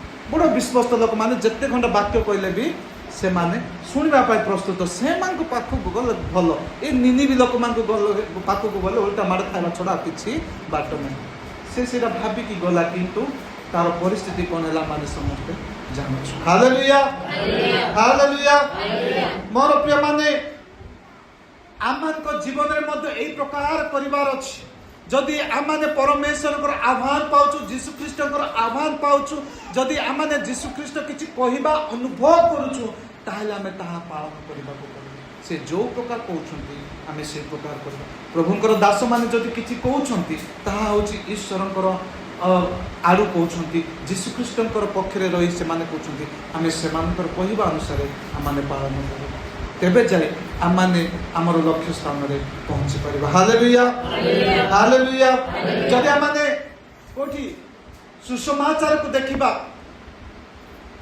ଶିଷ୍ୟମାନେ ଯୀଶୁଖ୍ରୀଷ୍ଟଙ୍କୁ ଯେତେବେଳେ ଭେଟୁଛନ୍ତି ଯୀଶୁଖ୍ରୀଷ୍ଟ କହୁଛନ୍ତି ତୁମେ ମୋର ଅନୁଗମନ କର ଲୁକ୍ ଲିଖିତ ସୁସମାଚାର 5:59-61 ଯଦି ଆମମାନେ ଦେଖିବା ସେଠାରେ ଶିଷ୍ୟମାନଙ୍କୁ ଯୀଶୁଖ୍ରୀଷ୍ଟ କହୁଛନ୍ତି ମୋର ଅନୁଗମନ କର ସେଥିମଧ୍ୟରୁ ଜଣେ କ'ଣ କହୁଛି ମୁଁ ଅନୁଗମନ କରିବି ଯେ ମୋର ବାପା ପରା ମରିଯାଇଛି ତାକୁ ଟିକେ ସମାଧି ଦେଇକି ଭାରି ଆସିବି ଆଉ ଜଣେ କ'ଣ କହୁଛି ଆସିବି କିନ୍ତୁ ମୋର ଘର ଲୋକ ଟିକେ ନମସ୍କାର କରିକି ଆସିବି ଯୀଶୁଖ୍ରୀଷ୍ଟ କ'ଣ କହୁଛନ୍ତି ମୃତ୍ୟୁମାନେ ଆପଣଙ୍କୁ ସମାଧି ଦିଅନ୍ତୁ ଯେ ଲଙ୍ଗଳରେ ହାତ ଦେଇ ପଛକୁ ଚାହେଁ ସେ ଈଶ୍ୱରଙ୍କର ରାଜ୍ୟରେ ଯୋଗ୍ୟ ନୁହେଁ ହାଲେଲୁୟା ହାଲେଲୁୟା ମୋର ପ୍ରିୟମାନେ ଯୋଉ ମୁହୂର୍ତ୍ତରେ ଯଦି ପରମେଶ୍ୱର ଆମକୁ କିଛି କରିବା ପାଇଁ କହୁଛନ୍ତି ଆମେ ପଛକୁ ଅନେଇବାର ନାହିଁ ଆମେ ପଛକୁ ଦେଖିବାର ନାହିଁ ଆମର ଅତୀତକୁ ଦେଖିବାର ନାହିଁ ଆମମାନେ ଆମଙ୍କର ପଥରେ ବାହାରିବାର ଅଛି ତେବେ ଯାଇ ଆମମାନେ ଈଶ୍ୱରଙ୍କ ରାଜ୍ୟରେ ଯୋଗ୍ୟ ବିବେଚିତ ହୋଇପାରିବା ହାଲେଲୁୟା ହାଲେଲୁୟା ହାଲେଲୁୟା ସେଦିନ ଯଦି ଜୁନାସ ସେ ସିଧା ନିନିବିକୁ ଯାଇଥାନ୍ତା ସେ ନିଶ୍ଚୟ ସଫଳୀକୃତ ହୋଇଥାନ୍ତା କିନ୍ତୁ ସେ କ'ଣ କଲା ଥର୍ସିସ ଗଲା ତାର ସମସ୍ୟା ଆମମାନେ ସମସ୍ତେ ଜାଣିଛୁ ଯୀଶୁ ଯଦି କହନ୍ତି ଚାଲ ଆମମାନେ ଚାଲିବାର ଅଛି ଯୀଶୁ ଖ୍ରୀଷ୍ଟ ଯଦି କହୁଛନ୍ତି ତୁମେ ଆସ ଆମମାନେ ଆସିବାର ଅଛି we have to proceed ଆମେ ତାଙ୍କ ହିସାବରେ ଆମକୁ ଆଗକୁ ବଢ଼ିବାର ଅଛି ସେ ଯାହା କହୁଛନ୍ତି ଆମେ ସେଇ ଅନୁସାରେ ଆମକୁ ଯିବାକୁ ପଡ଼ିବ ତେବେ ଯାଇ ଆମମାନେ ଆମମାନଙ୍କର ଲକ୍ଷ୍ୟ ସ୍ଥାନରେ ପହଞ୍ଚି ପାରିବା ଆଉ ଆମମାନେ ସେ ସ୍ୱର୍ଗ ରାଜ୍ୟର ଯୋଗ୍ୟ ବିବେଚିତ ହୋଇପାରିବା ହାଲେଲୁୟା ହାଲେଲୁୟା ମୋର ପ୍ରିୟମାନେ ଆଜିର ସେବକମାନଙ୍କର ଜୀବନ ମଧ୍ୟ ସେ ପ୍ରକାର ସେବା କାର୍ଯ୍ୟ କରିବା ପାଇଁ ପ୍ରାରମ୍ଭରେ ବାହାରିବେ ସେମାନଙ୍କ ପାଖରେ ଯଥେଷ୍ଟ ଜିଲ୍ ଥିବ ଏନ୍ଥୁସିଆଜମ୍ ଥିବ ଏକ୍ସାଇଟମେଣ୍ଟ ଥିବ ମୁଁ ପ୍ରଭୁଙ୍କର ସେବା କରିବି ବୋଲି କରୁ କରୁ ସେମାନେ ଅଲଗା ରାସ୍ତା ଆଡ଼କୁ ସେମାନେ ଡିରେଲ୍ ହେଇଯାଇଥାନ୍ତି ଆଉ ସେମାନଙ୍କ ଜୀବନରେ ପତନର କାରଣ ଆସିଥାଏ ସେମାନଙ୍କର ସେବା କାର୍ଯ୍ୟରେ ପତନ ସେମାନଙ୍କର ମଣ୍ଡଳୀ ଜୀବନରେ ପତନ ସେମାନଙ୍କର ସବୁ କିଛି ଜୀବନରେ ପତନ ଆସେ ଯଦି ଆପଣମାନେ ଲକ୍ଷ୍ୟ କରିବେ ଆମର ଓଡ଼ିଶାରେ ଅନେକ ବିରାଟ ସୁସମାଚାର ପ୍ରଚାରକମାନେ ଆସିଛନ୍ତି ସେମାନଙ୍କର ଆରମ୍ଭ ଅତି ସୁନ୍ଦର ସେମାନଙ୍କର ଆରମ୍ଭ ଅତି ଭୟଙ୍କର ପ୍ରଭୁଙ୍କର ସେବା କାର୍ଯ୍ୟରେ ପରିପୂର୍ଣ୍ଣ ଆଉ ଭୟଙ୍କର ଆଶ୍ଚର୍ଯ୍ୟ ଭାବରେ ସେମାନେ ବ୍ୟବହୃତ ହୋଇଛନ୍ତି କିନ୍ତୁ ପରବର୍ତ୍ତୀ ସମୟରେ ସେମାନେ ସେମାନଙ୍କର ପଥଭ୍ରଷ୍ଟ ହୋଇଛନ୍ତି ଆଉ ସେମାନଙ୍କ ଜୀବନରେ ପତନ ଆସିଛି ତେଣୁକରି ଆଜି ଆମମାନଙ୍କୁ ଏଇ କଥାକୁ ବିବେଚନା କରିବାର ଅଛି ଯେତେବେଳେ ଆମମାନଙ୍କୁ ପରମେଶ୍ୱର କିଛି କହୁଛନ୍ତି ଯଦି ଆମେ କିଛି ଅନୁଭବ କରୁଛୁ ଯେ ଯୀଶୁଖ୍ରୀଷ୍ଟ ଆମକୁ କିଛି ପାଇଁ ଡାକିଛନ୍ତି ଆମେ ତାହାକୁ ସଫଳ କରିବା ଆମେ ଅନ୍ୟ ପଥରେ ଯିବା ନାହିଁ ହାଲେଲୁୟା ହାଲେଲୁୟା ସେ କ'ଣ କହୁଛନ୍ତି ଏପରି ଗୋଟିଏ ଗଧ ଛୁଆ ବନ୍ଧା ହୋଇଥିବା ଦେଖିବ ତାହାକୁ ଫିଟାଇ ଘେନି ଆସିଲେ। ସେ ଗୋଟେ ଗଧ ଛୁଆକୁ ସେ ଆଜି ବାଛୁଅଛନ୍ତି। କାହିଁକି ଗୋଟେ ଗଧ ଛୁଆ? ଯୀଶୁ ଖ୍ରୀଷ୍ଟ ଚାହିଁଥିଲେ ଗୋଟିଏ ଘୋଡ଼ା ସେ ବାଛି ପାରିଥାନ୍ତେ, ନହେଲେ ଗୋଟିଏ କ୍ୟାମେଲକୁ ବାଛି ପାରିଥାନ୍ତେ, ଅଟୋକୁ ବାଛି ପାରିଥାନ୍ତେ। କାରଣ ଜିହୁଦୀ ମାନଙ୍କର ରୀତିନୀତି ଅନୁସାରେ ଘୋଡ଼ା ସବୁଠାରୁ କ'ଣ ନା ଦାମିକା। ଆଉ ଲୋକମାନେ ବଡ଼ ବଡ଼ ଧନୀ ଲୋକମାନେ, ଗୋଟେ ସମ୍ଭ୍ରାନ୍ତ ଲୋକମାନେ ସେମାନେ ଘୋଡ଼ାକୁ ବ୍ୟବହାର କରୁଥିଲେ। ଆଉ ବ୍ୟବସାୟ କରୁଥିବା ଲୋକମାନେ ସେମାନେ କ'ଣ କରୁଥିଲେ ନା ଅଟୋକୁ ବ୍ୟବହାର କରୁଥିଲେ। କିନ୍ତୁ ଆଜି ଯୀଶୁଖ୍ରୀଷ୍ଟ ଗୋଟେ ଗଧ ଛୁଆକୁ ସେ ଇଚ୍ଛା କରୁଛନ୍ତି ତାଙ୍କ ଉପରେ ଆରୋହଣ କରି ଜେରୁସାଲେମକୁ ଯିବା ପାଇଁ। କାହିଁକି ଗୋଟେ ଗଧ ଛୁଆ? ଯଦି ଆମେ ଦେଖିବା ଗଧ ଛୁଆ ଗୋଟେ ଅଲକ୍ଷଣର ଗୋଟେ ଲକ୍ଷଣ ନାଇକି। ଗଧ ଛୁଆକୁ ଯଦି ଦେଖିବା ଲୋକମାନେ ଏଇଟା ଗୋଟେ ଅଲକ୍ଷଣ ବୋଲିକି କୁହନ୍ତି। ମୁଁ ଗଧକୁ ଦେଖିଲି ଆଜି ଯେ ମୋ ସବୁ କ'ଣ ହେଉଛି ଅମଙ୍ଗଳ ହେଉଛି ବୋଲିକି। ଆଉ କ'ଣ ନା ଗଧ ଛୁଆ ବୋଲି କ'ଣ କରେ? ଗଧ ମାନେ କ'ଣ ଆମେ ବୁଝୁଛୁ? ଅଳସୁଆ ବିଷୟକୁ କହୁଛୁ ନାଇକି। କେଡ଼େ ଗଧଟାର ବାବୁ ତୁ ପାଠ ଆସୁନାହିଁ ତୋତେ ବୋଲିକି ଆମେ କହୁଛୁ କି ନାହିଁ? ହଁ, ଯଦି ଜଣକୁ ପାଠ ଆସୁନି, ଦିନ ରାତି ପଢ଼ିଲେ ମଧ୍ୟ ମନେ ରହୁନି, ଓକୁ ସେ କୋ ଆକା ବୋଲୁଛି, ତାକୁ କ'ଣ କହୁଛୁ? ଗୋଟେ ଗଧଟା ବୋଲି କହୁଛୁ କି ନାହିଁ? ଗଧ ଗୋଟେ ମୂର୍ଖତାର ପରିଚୟ, ଗଧ ଗୋଟେ ଅଳସୁଆର ପରିଚୟ, ଗଧ ଗୋଟେ ଅଲକ୍ଷଣର ମଧ୍ୟ ପରିଚୟ। ଆଜି ସକାଳୁ ସକାଳୁ କେଉଁ ଗଧକୁ ଦେଖିଲି ଯେ ମୋର ଦିନ ବେକାର ଗଲା ବୋଲିକି ଆମେ କହିଥାଉଛୁ, କହୁଛୁ କି ନାହିଁ? ହେଲେ ଗଧ କ'ଣ ନା ଅତି ଘୃଣ୍ୟ ଜନ୍ତୁ ନାଇଁ କି? ଗଧ ଅତି ଘୃଣ୍ୟ ଜନ୍ତୁ, ଯାହାକୁ ଲୋକମାନେ ଭଲ ପାଆନ୍ତି ନାହିଁ। ଲୋକମାନେ ଭଲ ପାଆନ୍ତି ନାହିଁ ଗଧକୁ, କାରଣ ଗଧକୁ ସମସ୍ତେ ନୀଚ ଭାବରେ ଦେଖନ୍ତି। ଆଉ ଗଧକୁ କ'ଣ ପାଇଁ ବ୍ୟବହାର କରିଥାନ୍ତି? ପିଠିରେ କିଛି ଜିନିଷ ଭୁଇବା ପାଇଁ, ବସ୍ତା ଭୁଇବା ପାଇଁ। ଆଗ କାଳରେ ସାଧାରଣତଃ ଗଧକୁ କେଉଁମାନେ ବେଶୀ ବ୍ୟବହାର କରୁଥିଲେ? ଯେଉଁମାନେ ଲୁଗା ଧୋଉଥିଲେ, କ'ଣ କୁହାଯାଏ? ଧୋବା ମାନେ ବେଶୀ ବ୍ୟବହାର କରୁଥିଲେ ଗଧକୁ। କ'ଣ ପାଇଁ? ତୁଠକୁ ଯିବେ ସେମାନେ, କାପଡ଼ା ଏତେ ଧରିତେ ଭୁଇ ପାରିବେନି, ଗଧ ଉପରେ ଭୁଇକି ସେମାନେ କ'ଣ ଯେ ନଦୀ ତୁଠକୁ ଯିବେ କାପଡ଼ା ଧୋଇବା ପାଇଁ, ଆଉ ଭୁଇକି ଧରିକି ଆସିବେ। ମଇଳା ଭୁଇବା ପାଇଁ ଗଧକୁ ବ୍ୟବହାର କରାଯାଉଥିଲା। Hallelujah, hallelujah. ମଇଳା ଭୁଇବା ପାଇଁ, ବୋଝ ବହିବା ପାଇଁ ଗଧକୁ ବ୍ୟବହାର କରାଯାଉଥିଲା। ଗଧ ସମାଜରେ କୌଣସି ପ୍ରକାର ସେ ସମ୍ମାନିତ ଜନ୍ତୁ ନଥିଲା। କିନ୍ତୁ ଏଇ ଗଧକୁ ଯୀଶୁଖ୍ରୀଷ୍ଟ ଆଜି କାହିଁକି ସେ ବ୍ୟବହାର କରିବା ପାଇଁ ଚାହୁଁଅଛନ୍ତି? କ'ଣ ପାଇଁ ଆଜି ଜଗତର ଦୃଷ୍ଟିରେ ଯାହା ଘୃଣ୍ୟ, ଜଗତର ଦୃଷ୍ଟିରେ ଯାହା ନ୍ୟୁନ, ଜଗତର ଦୃଷ୍ଟିରେ ଯାହା ଅସମ୍ମାନିତ ବିଷୟକୁ ସେ ଆଜି ସେ ବାଛୁଅଛନ୍ତି? ଯୀଶୁଖ୍ରୀଷ୍ଟ ଗୋଟେ ସାଧାରଣ ଗଧକୁ ସେ ବାଛୁଅଛନ୍ତି, କାରଣ ସିଏ ଗୋଟେ ନିଜ ବସ୍ତୁକୁ ସେ ଉଚ୍ଚରେ ସ୍ଥାପନ କରିବାର ପରମେଶ୍ୱର ଅଟନ୍ତି। Hallelujah, hallelujah, hallelujah. ଗୋଟେ ଗଧ ଯାହାକୁ ସମାଜ ଘୃଣା କରେ, ତାକୁ ଉଚ୍ଚରେ ସ୍ଥାପନ କରିବା ପାଇଁ, ତାଠାରୁ ଗୌରବ ଲାଭ କରିବା ପାଇଁ ଯୀଶୁଖ୍ରୀଷ୍ଟ ଗୋଟେ ଜଗତର ଦୃଷ୍ଟିରେ ଥିବା ନ୍ୟୁନ ବିଷୟକୁ ସେ କ'ଣ କଲେ ନା ବାଛିଲେ। ଏହା ଯୀଶୁଖ୍ରୀଷ୍ଟଙ୍କର ନମ୍ରତାକୁ ପ୍ରକାଶ କରେ। ଏହା ଯୀଶୁଖ୍ରୀଷ୍ଟଙ୍କର ନମ୍ରତାକୁ ପ୍ରକାଶ କରେ। ସେ ନିଜେ ସ୍ୱୟଂ ପରମେଶ୍ୱର ଥିଲେ, କିନ୍ତୁ ଆପଣମାନଙ୍କ ପାଇଁ, ମୋ ପାଇଁ ସେ କ'ଣ କଲେ? ସେ ଶରୀର ଧାରଣ କରି ଜଗତ ମଧ୍ୟକୁ ଆସିଲେ। ଜଣେ ଈଶ୍ୱର ସାଧାରଣ ମନୁଷ୍ୟ ପିଲା ଆମମାନଙ୍କ ମଧ୍ୟରେ ଆସି ବାସ କରୁଅଛନ୍ତି। ଆମମାନଙ୍କର ପାପର ବୋଝ ବୋହିବା ପାଇଁ ସେ ନିଜକୁ କେତେ ନମ୍ର କରିଅଛନ୍ତି। ଆଉ ଆଜି ଏ ଗଧକୁ ବାଛିବାର ଅର୍ଥ ହେଲା ତାଙ୍କର ନମ୍ରତାକୁ ପ୍ରକାଶ କରାଯାଉଛି। କୌଣସି ରାଜା କେବେ ତାଙ୍କର ସିଂହାସନକୁ ପରିତ୍ୟାଗ କରିକି ପ୍ରଜାମାନଙ୍କ ସହିତ ବାସ କରିବା ମାନେ ଇତିହାସରେ ଦେଖିପାରୁନି, କେବେ ମଧ୍ୟ ଦେଖିପାରିବନି। ଗୋଟେ ସାଧାରଣ ପ୍ରଜା ଭାବରେ ସେ କେବେ ମଧ୍ୟ ଜୀବନଯାପନ କରିପାରିବନି। କିନ୍ତୁ ପରମେଶ୍ୱରଙ୍କର ଅଦ୍ୱିତୀୟ ପୁତ୍ର ଯୀଶୁଖ୍ରୀଷ୍ଟ, ରାଜାମାନଙ୍କର ରାଜା, ପ୍ରଭୁମାନଙ୍କର ପ୍ରଭୁ, ସିଏ ନିଜକୁ ନମ୍ର କରି ଆମମାନଙ୍କ ମଧ୍ୟକୁ ସେ ଆସିଲେ। ଏହା ଏଇ ଗଧ ଛୁଆର ଦେଇକି ସେ ଆମମାନଙ୍କୁ ତାଙ୍କର ନମ୍ରତାକୁ ସେ ପ୍ରକାଶ କରୁଅଛନ୍ତି। Hallelujah, hallelujah. ସେ ଆମମାନଙ୍କୁ ପରିତ୍ରାଣ ଦେବା ପାଇଁ, ଆମମାନଙ୍କର ପାପରୁ ଉଦ୍ଧାର କରିବା ପାଇଁ, ଆମମାନଙ୍କୁ ଅନନ୍ତ ମୃତ୍ୟୁରୁ ଉଦ୍ଧାର କରିବା ପାଇଁ ସାଧାରଣ ଗୋଟେ ଗଧକୁ ସେ ବାଛିଲେ। ସାଧାରଣ ସେ ଗୋଟେ ଗଧକୁ ସେ ବାଛିଲେ, ଯାହାକୁ ଆମେ କହୁଛୁ ଗୋଟେ ଅଳସୁଆ, ମୂର୍ଖ, ମଇଳା ବୁହାଇଥିବା ଗୋଟେ ଜନ୍ତୁ ବୋଲି ଆମେ ଭାବୁଛୁ। ଏହି ପ୍ରକାର ଗୋଟେ ବିଷୟକୁ ସେ से कौन कले ना बाछिले जो द्वारा से प्रभुंकर गौरव हो पारे हेले कौन लिखाई आग को आउ जेबे कहीं तुम मान को हाँ ता पूर्व कह जाते 30 पदरे जे तुम्हें माने सम्मुखस्थ से ग्राम को जाओ से प्रवेश करने समय जहाँ उपरे कहीं केबे बसी नहीं एपरी गोटे गध छुआ हालेलुया हालेलुया की प्रकार गध छुआ जहाँ उपरे कहीं केबे बसी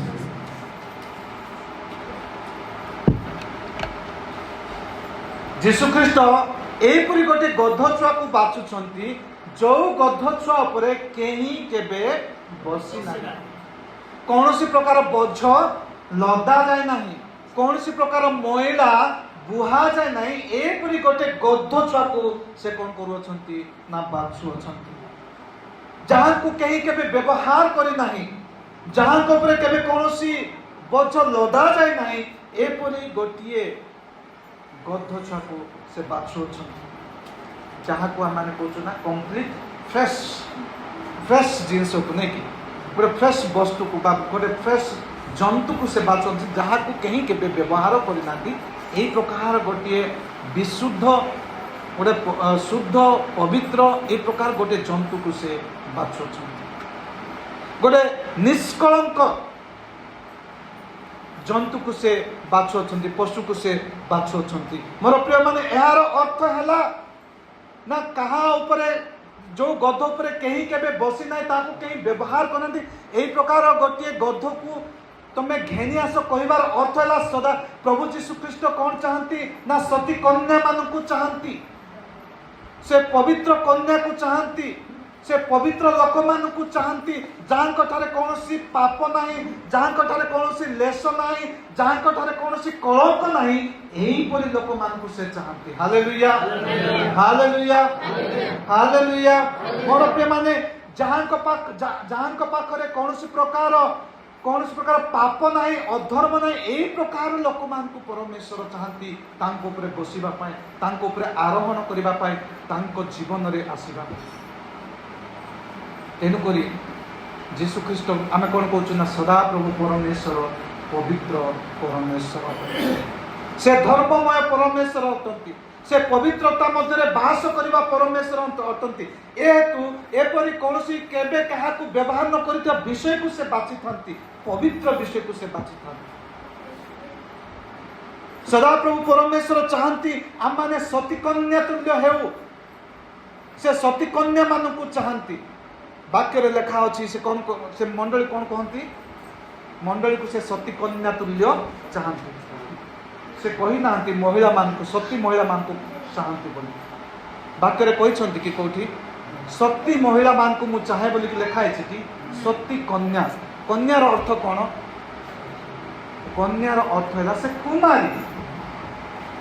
से कुमारी जहाँ ठारे कौन पाप नहीं जहाँ को कहीं व्यवहार करना कन्यार बा कुमारीर अर्थ है कौन सी पुरुषर स्पर्श से पाई नहीं ताकू कुमारी कहा जाए बा कन्या कहा जाए जे कि पवित्र जहाँ ठारे कौन सी पाप नहीं जहाँ ठारे कौन सी व्यभिचार नहीं जहाँ ठारे कौन सी कलंक नहीं यहीपरी विषय को से इच्छा करती तेणुक से कौन कहती कन्या पवित्र सती कन्या को से इच्छा कर माता मरियम को कथा जदि आम चिंता करवा सी कन्या थिले से कुमारी थिले जहाँ ठारे कौन सी पाप नथिला यही प्रकार सती कन्या को परमेश्वर चाहते हालेलुया हालेलुया आज जमिति एमिति गोटे गध को से बाछले जहाँ को ऊपर कहीं केबे बसी नहीं कि कौन सी महिला लदा जाए नहीं एपरी गोटे गोटे पवित्र सती गध छुआ को से बाछिले सेमिति जीशु ख्रीष्ट गोटे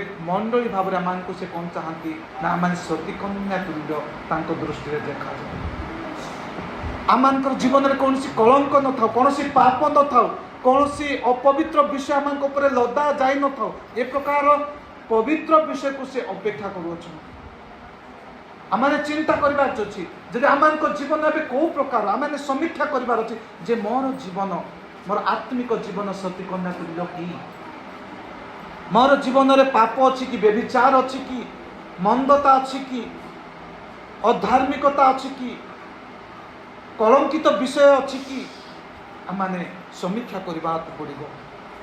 ମୋର ପ୍ରିୟମାନେ, ସେ ଆରମ୍ଭରୁ ସତୀ କନ୍ୟାକୁ ଚାହିଁ ଆସିଛନ୍ତି ବା ପବିତ୍ର ଲୋକମାନଙ୍କୁ ସେ ଚାହିଁ ଅଛନ୍ତି।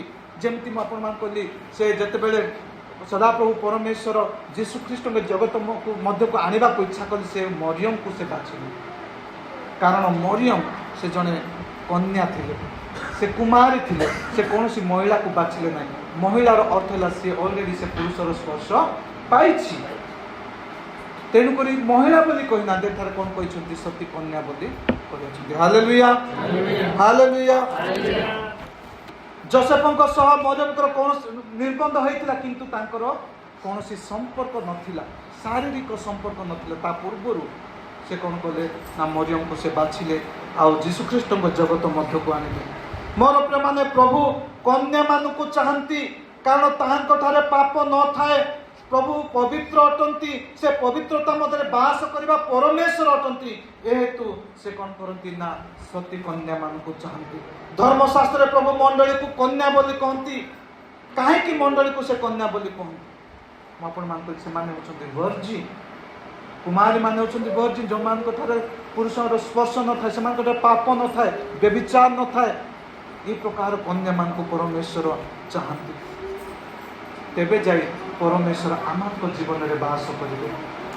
ସେଦିନ ସେ ଗର୍ଦ୍ଧବୀ ଉପରେ ଏହେତୁ ବସିଲେ, ଯେହେତୁ ତାହାଙ୍କ ଉପରେ କୌଣସି ବୋଝ ଲଦା ଯାଇ ନଥିଲା, ତାଙ୍କୁ କେହି କେବେ ବ୍ୟବହାର କରିନଥିଲେ, ତାଙ୍କ ଉପରେ କେହି କେବେ ବସି ନଥିଲେ, ଏହେତୁ ଯୀଶୁଖ୍ରୀଷ୍ଟ ତାଙ୍କ ଉପରେ ବସିଲେ।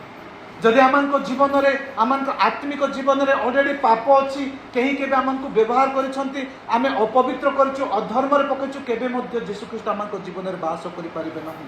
ଯଦି ଆମଙ୍କର ଜୀବନରେ ଅପରାଧ ଅଛି, ଯଦି ଆମଙ୍କ ଜୀବନରେ ବ୍ୟଭିଚାର ଅଛି, ଯଦି ଆମଙ୍କ ଜୀବନରେ ମିଥ୍ୟା ଅଛି, ଯଦି ଆମଙ୍କ ଜୀବନରେ ସନ୍ଦେହ ଅଛି, ଯଦି ଆମଙ୍କ ଜୀବନରେ ମଦ୍ୟପାନ ଅଛି, ନିଶାଦ୍ରବ୍ୟ ଅଛି, ଜୁଆ ଅଛି, ତାହେଲେ କେବେ ମଧ୍ୟ ପରମେଶ୍ୱର ଆମଙ୍କ ଜୀବନରେ ସେ ବାସ କରିପାରିବେ ନାହିଁ। କାରଣ ସେ ପବିତ୍ରତା ମଧ୍ୟରେ ବାସ କରିବା ପରମେଶ୍ୱର। Hallelujah, hallelujah. ଯଦି ଆମେ ଚାହୁଁଛୁ ଯୀଶୁଖ୍ରୀଷ୍ଟ ଆମଙ୍କ ଜୀବନରେ ବାସ କରନ୍ତୁ, ଯଦି ଆମେ ଚାହୁଁଛୁ ଯୀଶୁଖ୍ରୀଷ୍ଟ ମୋତେ ସେଇ ଗଧ ଛୁଆ ପରି ମୋତେ ବ୍ୟବହାର କରନ୍ତୁ, ତାହେଲେ ଆମେ ନିଜକୁ ପବିତ୍ର କରିବାର ଆବଶ୍ୟକ ଅଛି। ତାହେଲେ ଆମେ ନିଜକୁ ପବିତ୍ର କରିବାର ଅଛି। ସଦାପ୍ରଭୁ ପରମେଶ୍ୱର କହନ୍ତି, ଯଦି ତୁମର ପାପ ସିନ୍ଦୁର ବର୍ଣ୍ଣ ତୁଲ୍ୟ, ତେବେ ଆମେ ତାହା କ୍ଷମା କରି ହିମ ପରି ଶୁଭ୍ର କରିବା ପରି। Hallelujah, hallelujah. ମୋର ପ୍ରିୟମାନେ, ଯଦି ଆମଙ୍କ ଜୀବନରେ ଅପରାଧ ଅଛି, ଯଦି ଆମଙ୍କ ଜୀବନରେ ଦୁଷ୍କର୍ମ ଅଛି, ଯଦି ଆମଙ୍କ ଜୀବନରେ ବ୍ୟଭିଚାର ଅଛି, ଯଦି ଆମଙ୍କ ଜୀବନରେ ମିଥ୍ୟା ଅଛି, ଯଦି ଆମଙ୍କ ଜୀବନରେ ଚୋରି ଅଛି, ଯଦି ଆମଙ୍କ ଜୀବନରେ ଅନ୍ୟର ବଚସା କରିବାର ବିଷୟ ଅଛି, ଯଦି ଆମଙ୍କ ଜୀବନରେ କଳଙ୍କିତ କଳୁଷିତ ଅଛି, ତାହେଲେ ଆମେ ସେ ଯୀଶୁଖ୍ରୀଷ୍ଟ ନିକଟକୁ ଯିବା, সেই କୃଷ ନିକଟକୁ ଯିବା, ଆଉ ତାଙ୍କଠାରେ ଆମେ କ'ଣ କରିବା ନା ଆମେ ପ୍ରାୟଶ୍ଚିତ କରିବା, ଅନୁତପ୍ତ ହୃଦୟ ତାଙ୍କ ନିକଟକୁ ଫେରି ଆସିବା, ଯଦ୍ୱାରା ସେ ଆମଙ୍କର ପାପ ସିନ୍ଦୁର ବର୍ଣ୍ଣ ତୁଲ୍ୟ ହେଇଥିଲେ ମଧ୍ୟ ତାକୁ ସେ କ୍ଷମା କରି ହିମ ପରି ଶୁଭ୍ର କରିବେ, ଆଉ ସେ ଆମଙ୍କ ଜୀବନରେ ବାସ କରିବେ। Hallelujah, hallelujah, hallelujah. ମୋର ପ୍ରିୟମାନେ, ଯେହେତୁ ସେ ଧର୍ମମୟ ଅଟନ୍ତି, ସେ ପବିତ୍ର ପରମେଶ୍ୱର ଅଟନ୍ତି, ସେ ପବିତ୍ରତା ମଧ୍ୟରେ ବାସ କରିବା ପରମେଶ୍ୱର ଅଟନ୍ତି, ଏହେତୁ ଆମମାନେ ନିଜକୁ ପବିତ୍ର କରିବାର ଅଛି, ତେବେ ଯାଇ সেই পরমেশ্বর আমার জীবনের বাস করবে, সেই যীশুখ্রিস্ট আমার জীবনের বাস করবে। গণনা 9:2 যদি আমি দেখা, সেখানে লেখা অছি, যেঠারে কৌশি কলঙ্ক নাহি, যাহাঙ্ক উপরে কেবে জুয়ারি থুয়া যায় নাই, এইপরি গোবর্ষর আবশ্যক বলি লেখা অছি। তুমি সেটার পরমেশ্বর কৌন বলি নিমন্তে করে গোবর্ষ তুমি ঘেনি আস, যাহাঙ্ক উপরে কৌশি জুয়ারি লদা যায় না।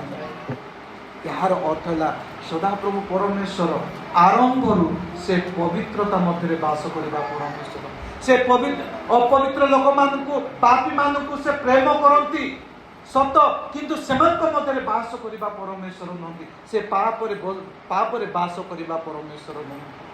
आमाने समस्ते पापी से आमको प्रेम करती, जेहेतु आम पापमय जगत में पतित थिलु, से एते प्रेम कले से स्वर्गर समस्त ऐश्वर्य को परित्याग कर जगत मध्य को आसिले, जद्वारा से निजक बलि रूपे उत्सर्ग कर आमर पापरू आमर अनंत मृत्यु रक्षा करेंगे। कौन पाए? कारण से आमको प्रेम करती, आम पापी हेले सुधा से प्रेम करती, किंतु से आम परी पाप बास कर जदि आम चाहूँ से जीशुख्रीष्ट आम जीवन में बास करूँ, ताहले आमे निजको पवित्र करिवार आवश्यक अछि निजको से गध छुआ भले आमको करिवार अछि निजको से गोवत्स परि केबे कोनोसी ज्वाली लदा न होइतिबा गोवत्स तुल्य करिवार अछि तेबे जाय सेही जीशु ख्रीष्ट आमको जीवन रे वास करि पारिबे हालेलुया हालेलुया हालेलुया मोर प्रिय माने आगो को कहू अछंती जीशु शिष्य मान को कहले एही परि कहिबो जीशु ख्रीष्ट से मान को गोटे स्वतंत्र विषय कहवा कहले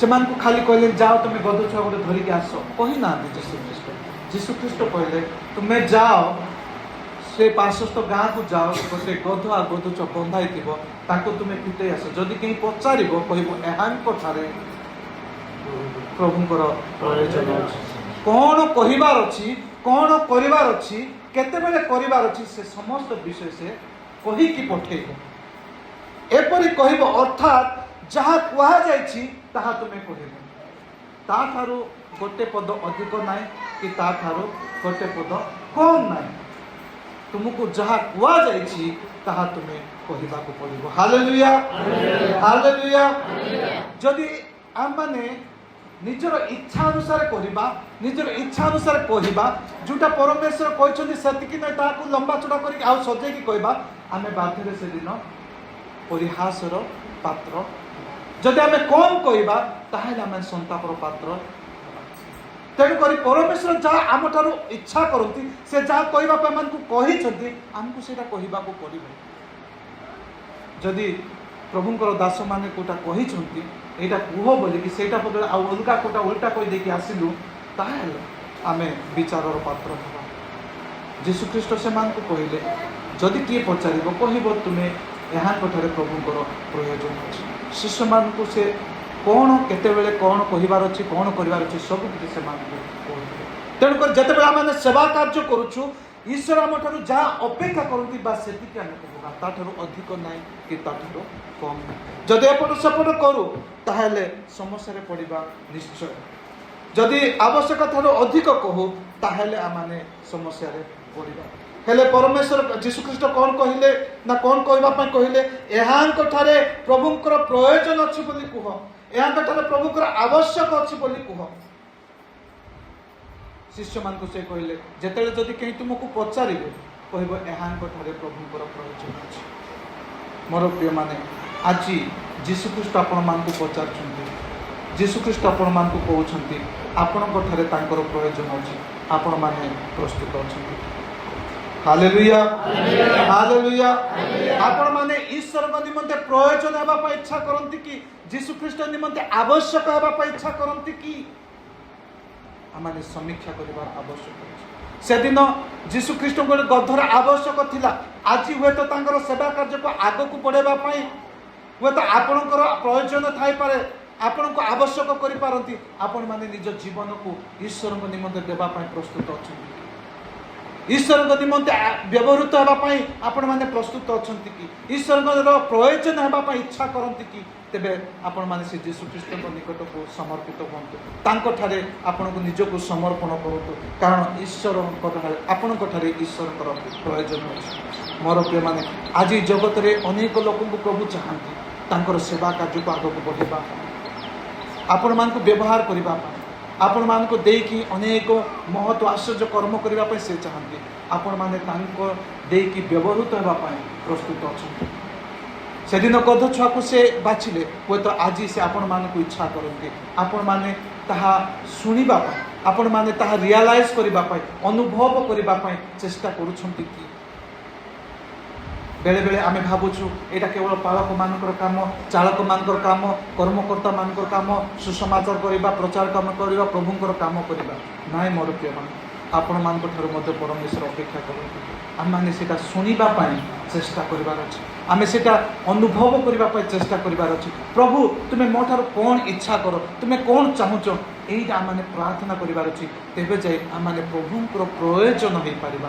प्रभुंकर आवश्यक रो पात्र होई परिबा प्रभुंको निमंते आमाने व्यवहृत होई परिबा हालेलुया हालेलुया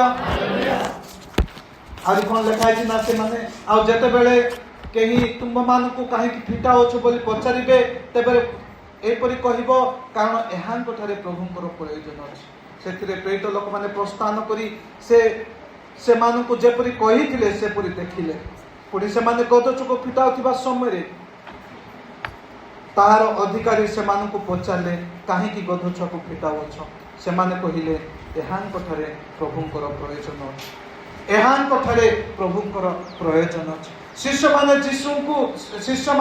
ଯୀଶୁ ଯାହା କହିଥିଲେ ଠିକ୍ ତାହା କହିଲା ପରେ ମାଲିକ କ'ଣ କଲେ ନା ସେ ଗଦଛୁଆକୁ ଆଉ ଗର୍ଭବତୀକୁ ଛାଡ଼ି ସେମାନେ ଯେତେବେଳେ କହିଲେ ଯେ ଏହାଙ୍କଠାରେ ପ୍ରଭୁଙ୍କର ପ୍ରୟୋଜନ ଅଛି, ସେମାନେ ସେ ମୁହୂର୍ତ୍ତରେ ସେ ଅଧିକାରୀ କ'ଣ କଲେ ନା ସେ ଛାଡ଼ିଲେ।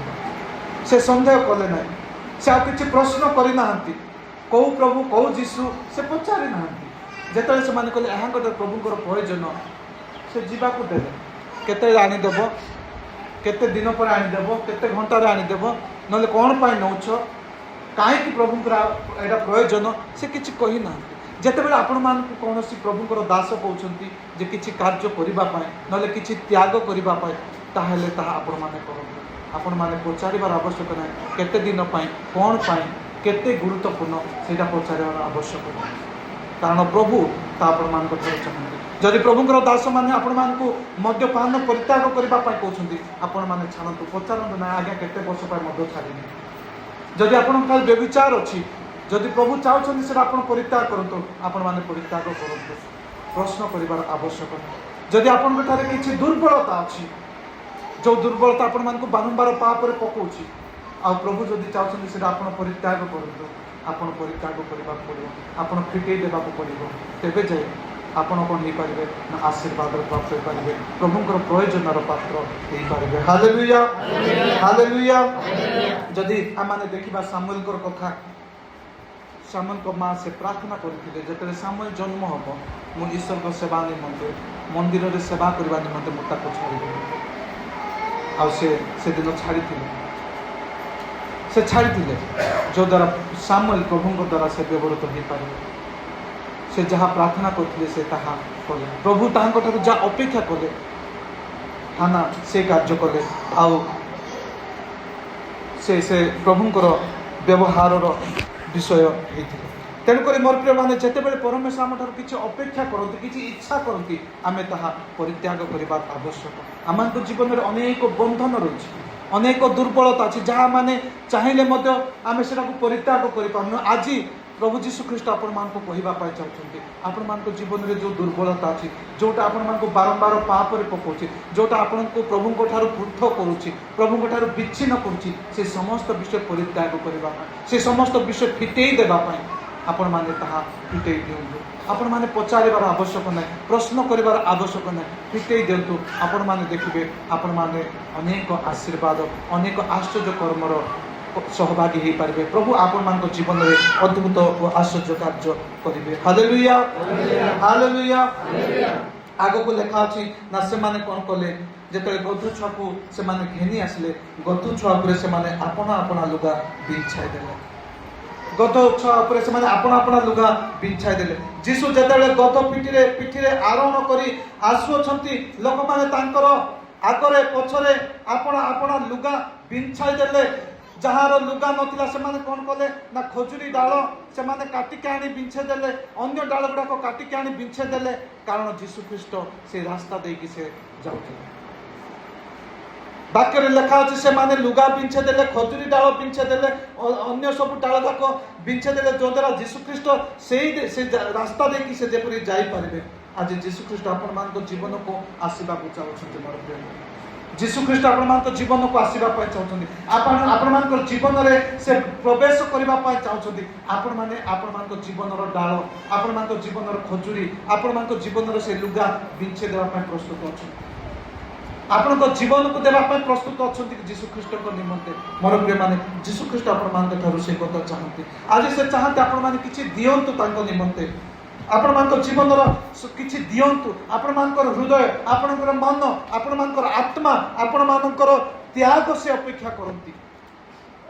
ଯୀଶୁ ଖ୍ରୀଷ୍ଟ ଆପଣମାନଙ୍କର ହୃଦୟ ଚାହାନ୍ତି, आपण मानकर हृदय को जीशु ख्रीष्ट निमंते बिछेबा पाए प्रस्तुत अछंती आपण मानकर त्याग जीशु ख्रीष्ट पाए बिछेबा पाए प्रस्तुत अछंती कि आपण मानकर मन जीशु ख्रीष्ट पाए बिछेबा पाए प्रस्तुत अछंती कि मोर प्रिय माने आज जीशु ख्रीष्ट ताहा चाहुछंती आपण मानक ठारू से लुगा चाहू नांती आपण मानक ठारू खजुरी बाहुंगा चाहू नांती आपण मानक ठारू कोनोसी डाल चाहू नांती आपण मानकर मन आपण मानकर हृदय आपण मानकर आत्मा आपण मानकर चिंता सब किछि से आपण मानक ठारू चाहंती जो द्वारा से आपण मानकर हृदय रे प्रवेश करिवे से आपण मानकर हृदय रे राजत्व करिवे से आपण मानकर हृदय रो राजा ही परिबे से आपण मानकर जीवन रे विजय रो यात्रा करि परिबे हालेलुया हालेलुया मोर प्रिय माने जीशु ख्रीष्ट को आपण माने से समस्त विषय दियंतु आपण मानकर से चाहती नहीं आपण मानकर घर आपण मानकर बिल्डिंग आपण मानकर गाड़ी घोड़ा आपण मानकर पिला छुआ आपण मानकर धन संपत्ति से आज अपेक्षा करनाती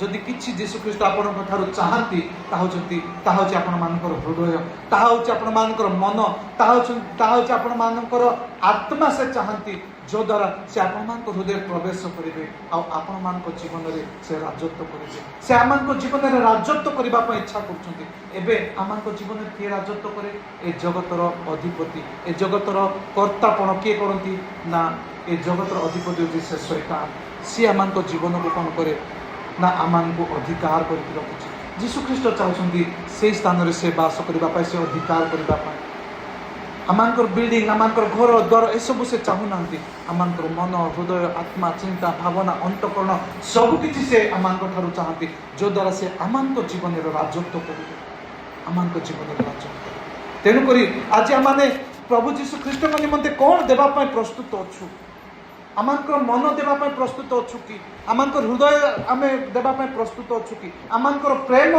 देबा पय प्रस्तुत अछु कि आमे समीक्षा करिवार आवश्यक आगु को लेखा अछि जेतले जीशु ख्रीष्ट से गधबी ऊपर बसिके आरोहण कले लोक माने कोन कले ना जीशु ख्रीष्टंकर प्रशंसा करबा को लागिले केवल शिष्य माने ना आजिर बाकर कहछि शिष्य माने किंतु आमे जदि माथि लिखित सुसमाचार देखिबा आखो पाखो थिबा समस्त लोक कोन कले ना से माने जीशु ख्रीष्टंकर प्रशंसा कले जेतु गालिली अंचल रे जेतले जीशु ख्रीष्ट थिले से सेतले सुसमाचार प्रचार कले अंध को देखिबा को दृष्टि शक्ति देले रोगी मान को सुस्थता देले पक्षाघात रोगी माने सुस्थता लाभ कले छोटा चलिला अंध देखिला मुख कथा कहिला भूतग्रस्त लोक सुस्थता लाभ कले भूत छड़ेले मृत्यु माने जीवन लाभ कले भयंकर आश्चर्य कर्म गुड़ाक करवा लोक माने देखिछंती तेणुक जीशु ख्रीष्ट जेतले आज गद्दपी ऊपर आरोहण करके जाउछंती समस्ते कोन करछंती ना तांकर प्रशंसा करूछंती हालेलुया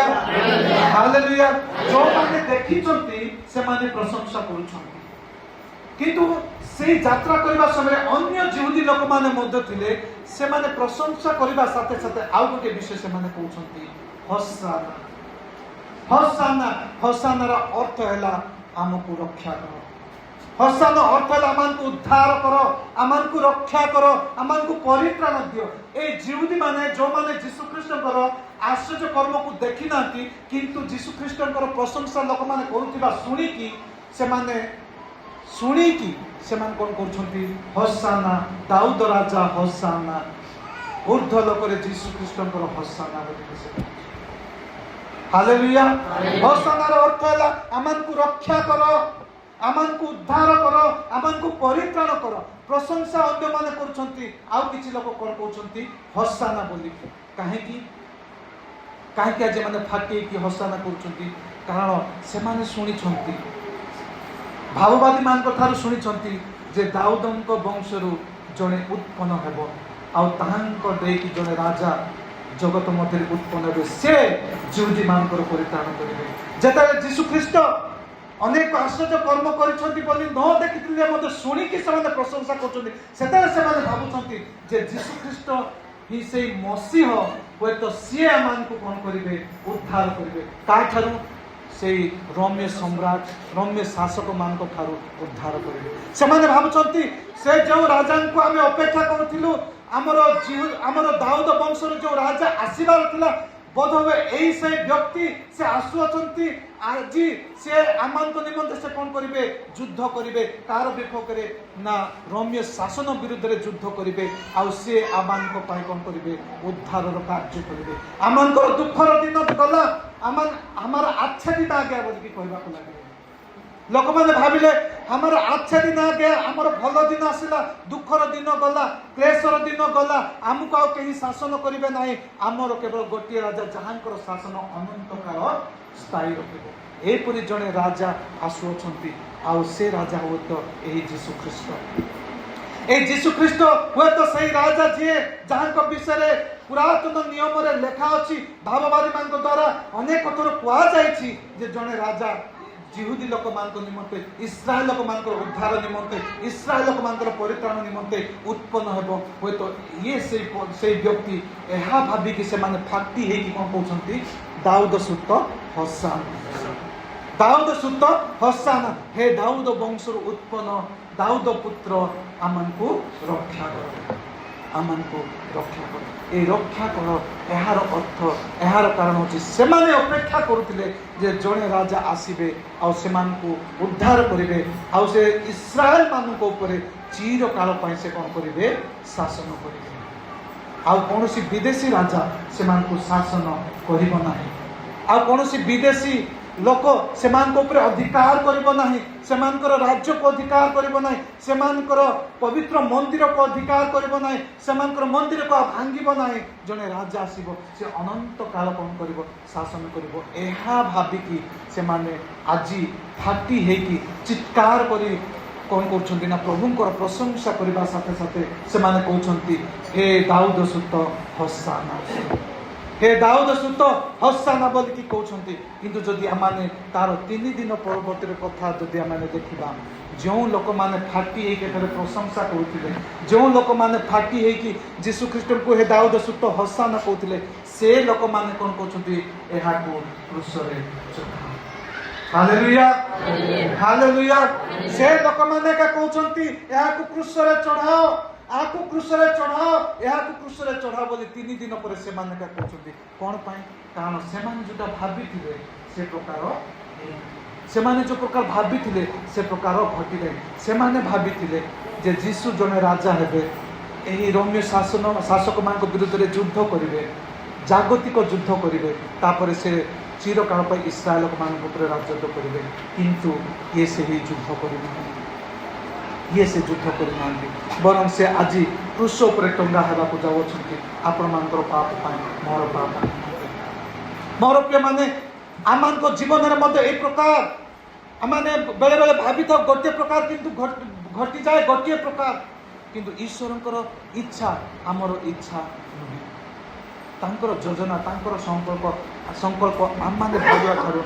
संपूर्ण रूपे भिन्न तेणुक यीशु ख्रीष्ट आपण मान निमंते मो निमंते जगत मध्य को आसिले आ से निजक बलि रूपे उत्सर्गीकृत कले से आमान निमंते से कालबारी पहाड़ को चढ़िले आ से आमान निमंते मृत्यु भोग कले मोर प्रिय माने आमे देखिलु सुसमाचार लेखा अच्छी को प्रकार जो लोक मैंने प्रशंसा करते से माने ही कौन कले ना यहाँ क्रूस रे चढ़ा जो जो शिष्य सहित 3 वर्ष 6 मास थिला पितर तांकु जेतले पचरा जाउछ तुमे लोक को जानि छ यीशु ख्रीष्ट को से को म को जानि थरे कहनी 3 थर कहू म याको जानि जो यीशु ख्रीष्ट तांको सहित जो शिष्य तांको सहित 3 वर्ष 6 मास थिला सिया का तांकु शेष रे बिकी देला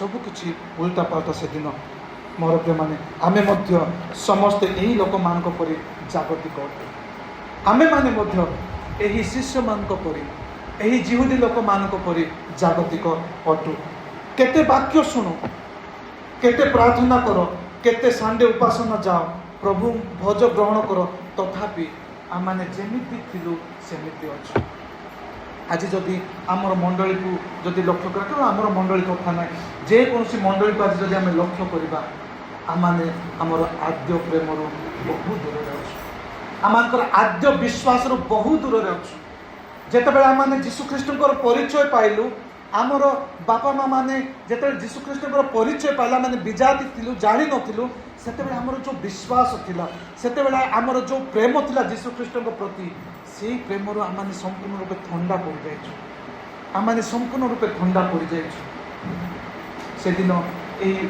जीशुख्रीष्ट शिष्य मैंने जमी थंडा पड़ जाते आमे मैंने सेमती थंडा पड़ वाक्य तो शुणुचु बड़ बड़ वाक्य प्रचारक मैंने आसिकी वाक्य कहीकि जाउछंती प्रति उपवास प्रार्थना आम करुचु दिन राति प्रार्थना करुचु वाक्य शुणुचु यूट्यूब रु शुणुचु व्यक्तिगत भाव में शुणुचु तथापि आम जीवन में परिवर्तन ना जदि आम मंडल कथा चिंता करवा यदि दिन मान देखा आम मंडल अनेक विशृंखला मंडली भितर राजनीति मंडली भितर अशांति मंडली भितर आ कथा ता कथार आम समस्ते पूरा भर्ती होगी आत्मिक जीवन मृत्यु प्राय आत्मिक जीवन मृत्यु प्राय आमर आद्य प्रेम पूरा ठंडा पड़ जाए आमर आद्य विश्वास ठंडा पड़ जाए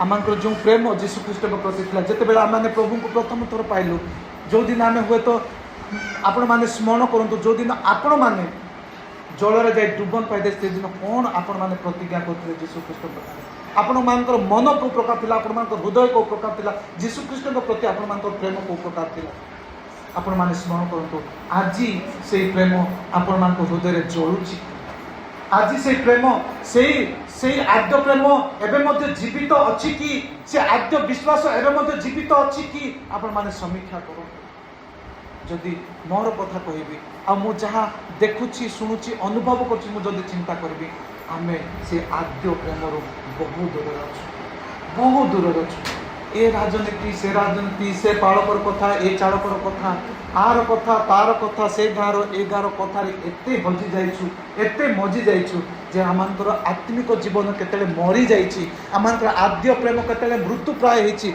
आमर आद्य विश्वास केतले मृत्यु प्राय होइछि आमे जानि पारेनि प्रार्थना तो करूछु उपासना को तो आसुछु वाक्य तो शुणुछु किंतु आमर आद्य प्रेम नहीं आमर आद्य प्रेम नहीं आपण माने गोटे कथा मन रखु वाक्य लिखा प्रकाशित वाक्य जदि आमर आमे आद्य प्रेम को न फेरु जदि आमर आद्य प्रेम आगपर जब प्रज्वलित न हुए ताहले से आमर दीप आम ठार गुंछाई देवे आमे आम ठारू से प्रदीप गुंछा जीव तार अर्थ है से स्वर्ग राज्य जोटा आम को प्रभु जीशुख्रीष्ट निजे मृत्यु भोग करके जाइछंती प्रतिज्ञा करके जाइछंती आश्चर्य देकी जाइछंती तुम्हें स्वर्ग राज्य प्रवेश करिबो बोली से प्रदीप आम ठार गुंछा जीव जदि आम से आद्य प्रेम को जदि आम प्रज्वलित न करूँ से आद्य प्रेम को जदि आम जागृत न करूँ से आद्य विश्वास को जदि आम जागृत न करूँ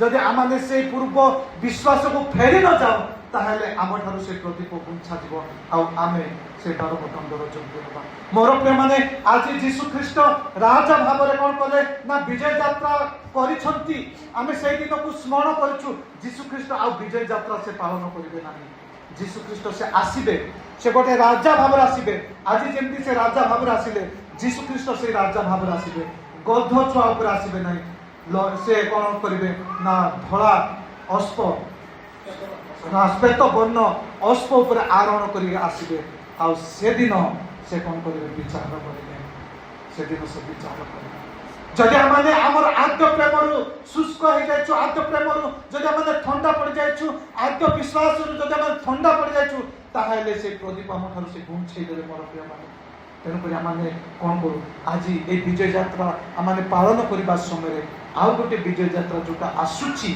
से विषय मैंने जत्नवान हो से विषय मैंने जत्नवान हो जीशुख्रीष्ट से आउ गोटे विजय यात्रा करेंगे आसवे से अश्व उपर आरोहण करके श्वेत वर्ण अश्व उपर आरोहण करके आसवे आउ से दिन कौन हे ना विचार हम गोटे गीत अच्छी से दिन नथिबो कौन से गीतटा गोटे से दिन नथिबो क्षमार भंडार थिबो गंध गंधर सर से दिन नथिबो क्षमार भंडार थिबो गंध गंध रसर अर्थ मोर प्रिय माने आर अर्थ है जो दिन जीशुख्रीष्ट आसबे से दिन आम क्षमा मिलना से दिन आमको क्षमा मागिबा समय नथिबो जदि किछि थिबो ଗନ୍ଧରସର ଅର୍ଥାତ୍ ନରକ ଅଗ୍ନିକୁଣ୍ଡର ଯେଉଁ ଗନ୍ଧ ସେ ଗନ୍ଧକର ଗନ୍ଧ କେବଳ ସେଇଟା ଆମମାନଙ୍କ ପାଇଁ ଯୋଗ୍ୟ ଥିବ। ତେଣୁକରି ମୋର ପ୍ରିୟମାନେ ଆମମାନେ ସେଇ ଦିନକୁ ଆମମାନେ ସ୍ମରଣ କରିବା। ବିଜୟ ଯାତ୍ରା ଆମେ ପାଳନ କରୁଛୁ ଆଜି ସତ, କିନ୍ତୁ ଯେଉଁ ଦିନ ଯୀଶୁଖ୍ରୀଷ୍ଟ ତାଙ୍କର ଦ୍ୱିତୀୟ ଆଗମନରେ ସେ ପ୍ରବେଶ କରିବେ, ସେ ଶ୍ଵେତ ବର୍ଣ୍ଣ ଅଶ୍ବ ଉପରେ ଆରୋହଣ କରିକି ସେ ଆସିବେ, ସେଦିନ ସେମାନଙ୍କୁ ପ୍ରତ୍ୟେକଙ୍କୁ ସେ କ'ଣ କରିବେ? ବିଚାର କରିବେ। ସେମାନଙ୍କର ପ୍ରତ୍ୟେକଙ୍କର ଆଦ୍ୟ ପ୍ରେମକୁ ସ୍ମରଣ କରିବେ, ଆଦ୍ୟ ବିଶ୍ୱାସକୁ ସ୍ମରଣ କରିବେ, ଆଦ୍ୟ ତ୍ୟାଗକୁ ସେ ସ୍ମରଣ କରିବେ, ଆଦ୍ୟ କମିଟମେଣ୍ଟକୁ ସେ ସ୍ମରଣ କରିବେ। ଆଉ ଆମମାନେ ଯଦି ସେଠାରୁ ଥଣ୍ଡା ପଡ଼ିଛୁ, ତାହେଲେ ସେଦିନ ଆମମାନଙ୍କ ପାଇଁ କେବଳ ସେ ଗନ୍ଧରସ ହିଁ ଆମମାନଙ୍କ ପାଇଁ କ'ଣ ଥିବ? ଯୋଗ୍ୟ ଥିବ। ତେଣୁକରି ମୋର ପ୍ରିୟମାନେ ଯେତେବେଳେ ଆଜି ଏହି ପର୍ବକୁ ଆମେ ପାଳନ କରୁଛୁ, ଆମମାନେ ନିଜକୁ ପ୍ରସ୍ତୁତ କରିବା, ଆମମାନଙ୍କ ହୃଦୟକୁ ପ୍ରସ୍ତୁତ କରିବା, ଆମମାନଙ୍କର ମନକୁ ପ୍ରସ୍ତୁତ କରିବା, ଆମମାନଙ୍କର ଚିନ୍ତା ଭାବନାକୁ ପବିତ୍ର କରିବା, ଆମମାନଙ୍କର ମୁଖ ଆମମାନଙ୍କର ଜିହ୍ବାକୁ ଆମେ ପବିତ୍ର କରିବା, ଯଦ୍ୱାରା ଆମେ ସେଇ ପବିତ୍ର ପରମେଶ୍ୱରଙ୍କ ନିମନ୍ତେ ନିଜକୁ ପବିତ୍ରତାରେ ପ୍ରସ୍ତୁତ କରିପାରିବା। କାରଣ ପବିତ୍ରତା ବିନା ଆମେ କେବେ ମଧ୍ୟ ସେ ପରମେଶ୍ୱର ନିକଟବର୍ତ୍ତୀ ହେଇପାରିବା ନାହିଁ। ପବିତ୍ରତା ବିନା ଆମେ କେବେ ହେଁ ତାଙ୍କର ଦର୍ଶନ କରିପାରିବା ନାହିଁ। ପବିତ୍ରତା ବିନା ଆମେ କେବେ ହେଁ ତାଙ୍କର ସମ୍ମୁଖରେ ଠିଆ ହେଇପାରିବା ନାହିଁ। ତେଣୁକରି ମୋର ପ୍ରିୟମାନେ ଯଦି ଆମେ ଯୀଶୁଖ୍ରୀଷ୍ଟଙ୍କୁ ସେ ଦ୍ୱିତୀୟ ଆଗମନରେ ଦେଖିବା ପାଇଁ ଚାହୁଁଛୁ, ଗନ୍ଧ ଛୁଆ କରି ଆମେ ନିଜକୁ ସତୀ କନ୍ୟା କରିବାର ଅଛି, ପବିତ୍ର କରିବାର ଅଛି। ସେ କାରଣ ସେ ପବିତ୍ର ସତୀ କନ୍ୟା ମଣ୍ଡଳୀକୁ ସତୀ କନ୍ୟା ତୁଲ୍ୟ ଦେଖିବା ପାଇଁ ଚାହୁଁଛନ୍ତି। ଆପଣମାନଙ୍କୁ ମୋତେ ସେ ସତୀ କନ୍ୟା ତୁଲ୍ୟ ଦେଖିବା ପାଇଁ ଚାହୁଁଛନ୍ତି। ତେଣୁକରି ଆମେ ଆମର ଆଦ୍ୟ ପ୍ରେମକୁ ଫେରିଯାଉ, ଆମେ ଆମର ଆଦ୍ୟ ବିଶ୍ୱାସକୁ ଫେରିଯାଉ, ଆଦ୍ୟ କମିଟମେଣ୍ଟକୁ ଫେରିଯାଉ, ଯଦ୍ୱାରା ଆମେ ନିଜର ଜୀବନକୁ କ'ଣ କରୁ? ନବୀନୀକରଣ କରୁ, ଆମର ଜୀବନକୁ ଆମେ ପୁଣି ଥରେ ପବିତ୍ର କରୁ, ପୁଣି ଆମେ ଯୀଶୁଖ୍ରୀଷ୍ଟଙ୍କ ନିମନ୍ତେ ଆମେ ନିଜକୁ ଯୋଗ୍ୟ କରୁ, ଯଦ୍ୱାରା ଆମେ ଯୀଶୁଖ୍ରୀଷ୍ଟ ଆମମାନଙ୍କୁ ବିଚାର କରିବା ସମୟରେ ସେମାନଙ୍କୁ ସତୀ କନ୍ୟା ତୁଲ୍ୟ ସେ ଦେଖିପାରିବେ, ସତୀ କନ୍ୟା ତୁଲ୍ୟ ସେମାନଙ୍କୁ ଗଣନା କରିପାରିବେ। ପ୍ରଭୁ ଏ ବାକ୍ୟରେ ଏମାନଙ୍କୁ ପ୍ରତ୍ୟେକଙ୍କୁ ଆଶୀର୍ବାଦ କରନ୍ତୁ। ଆମେନ୍।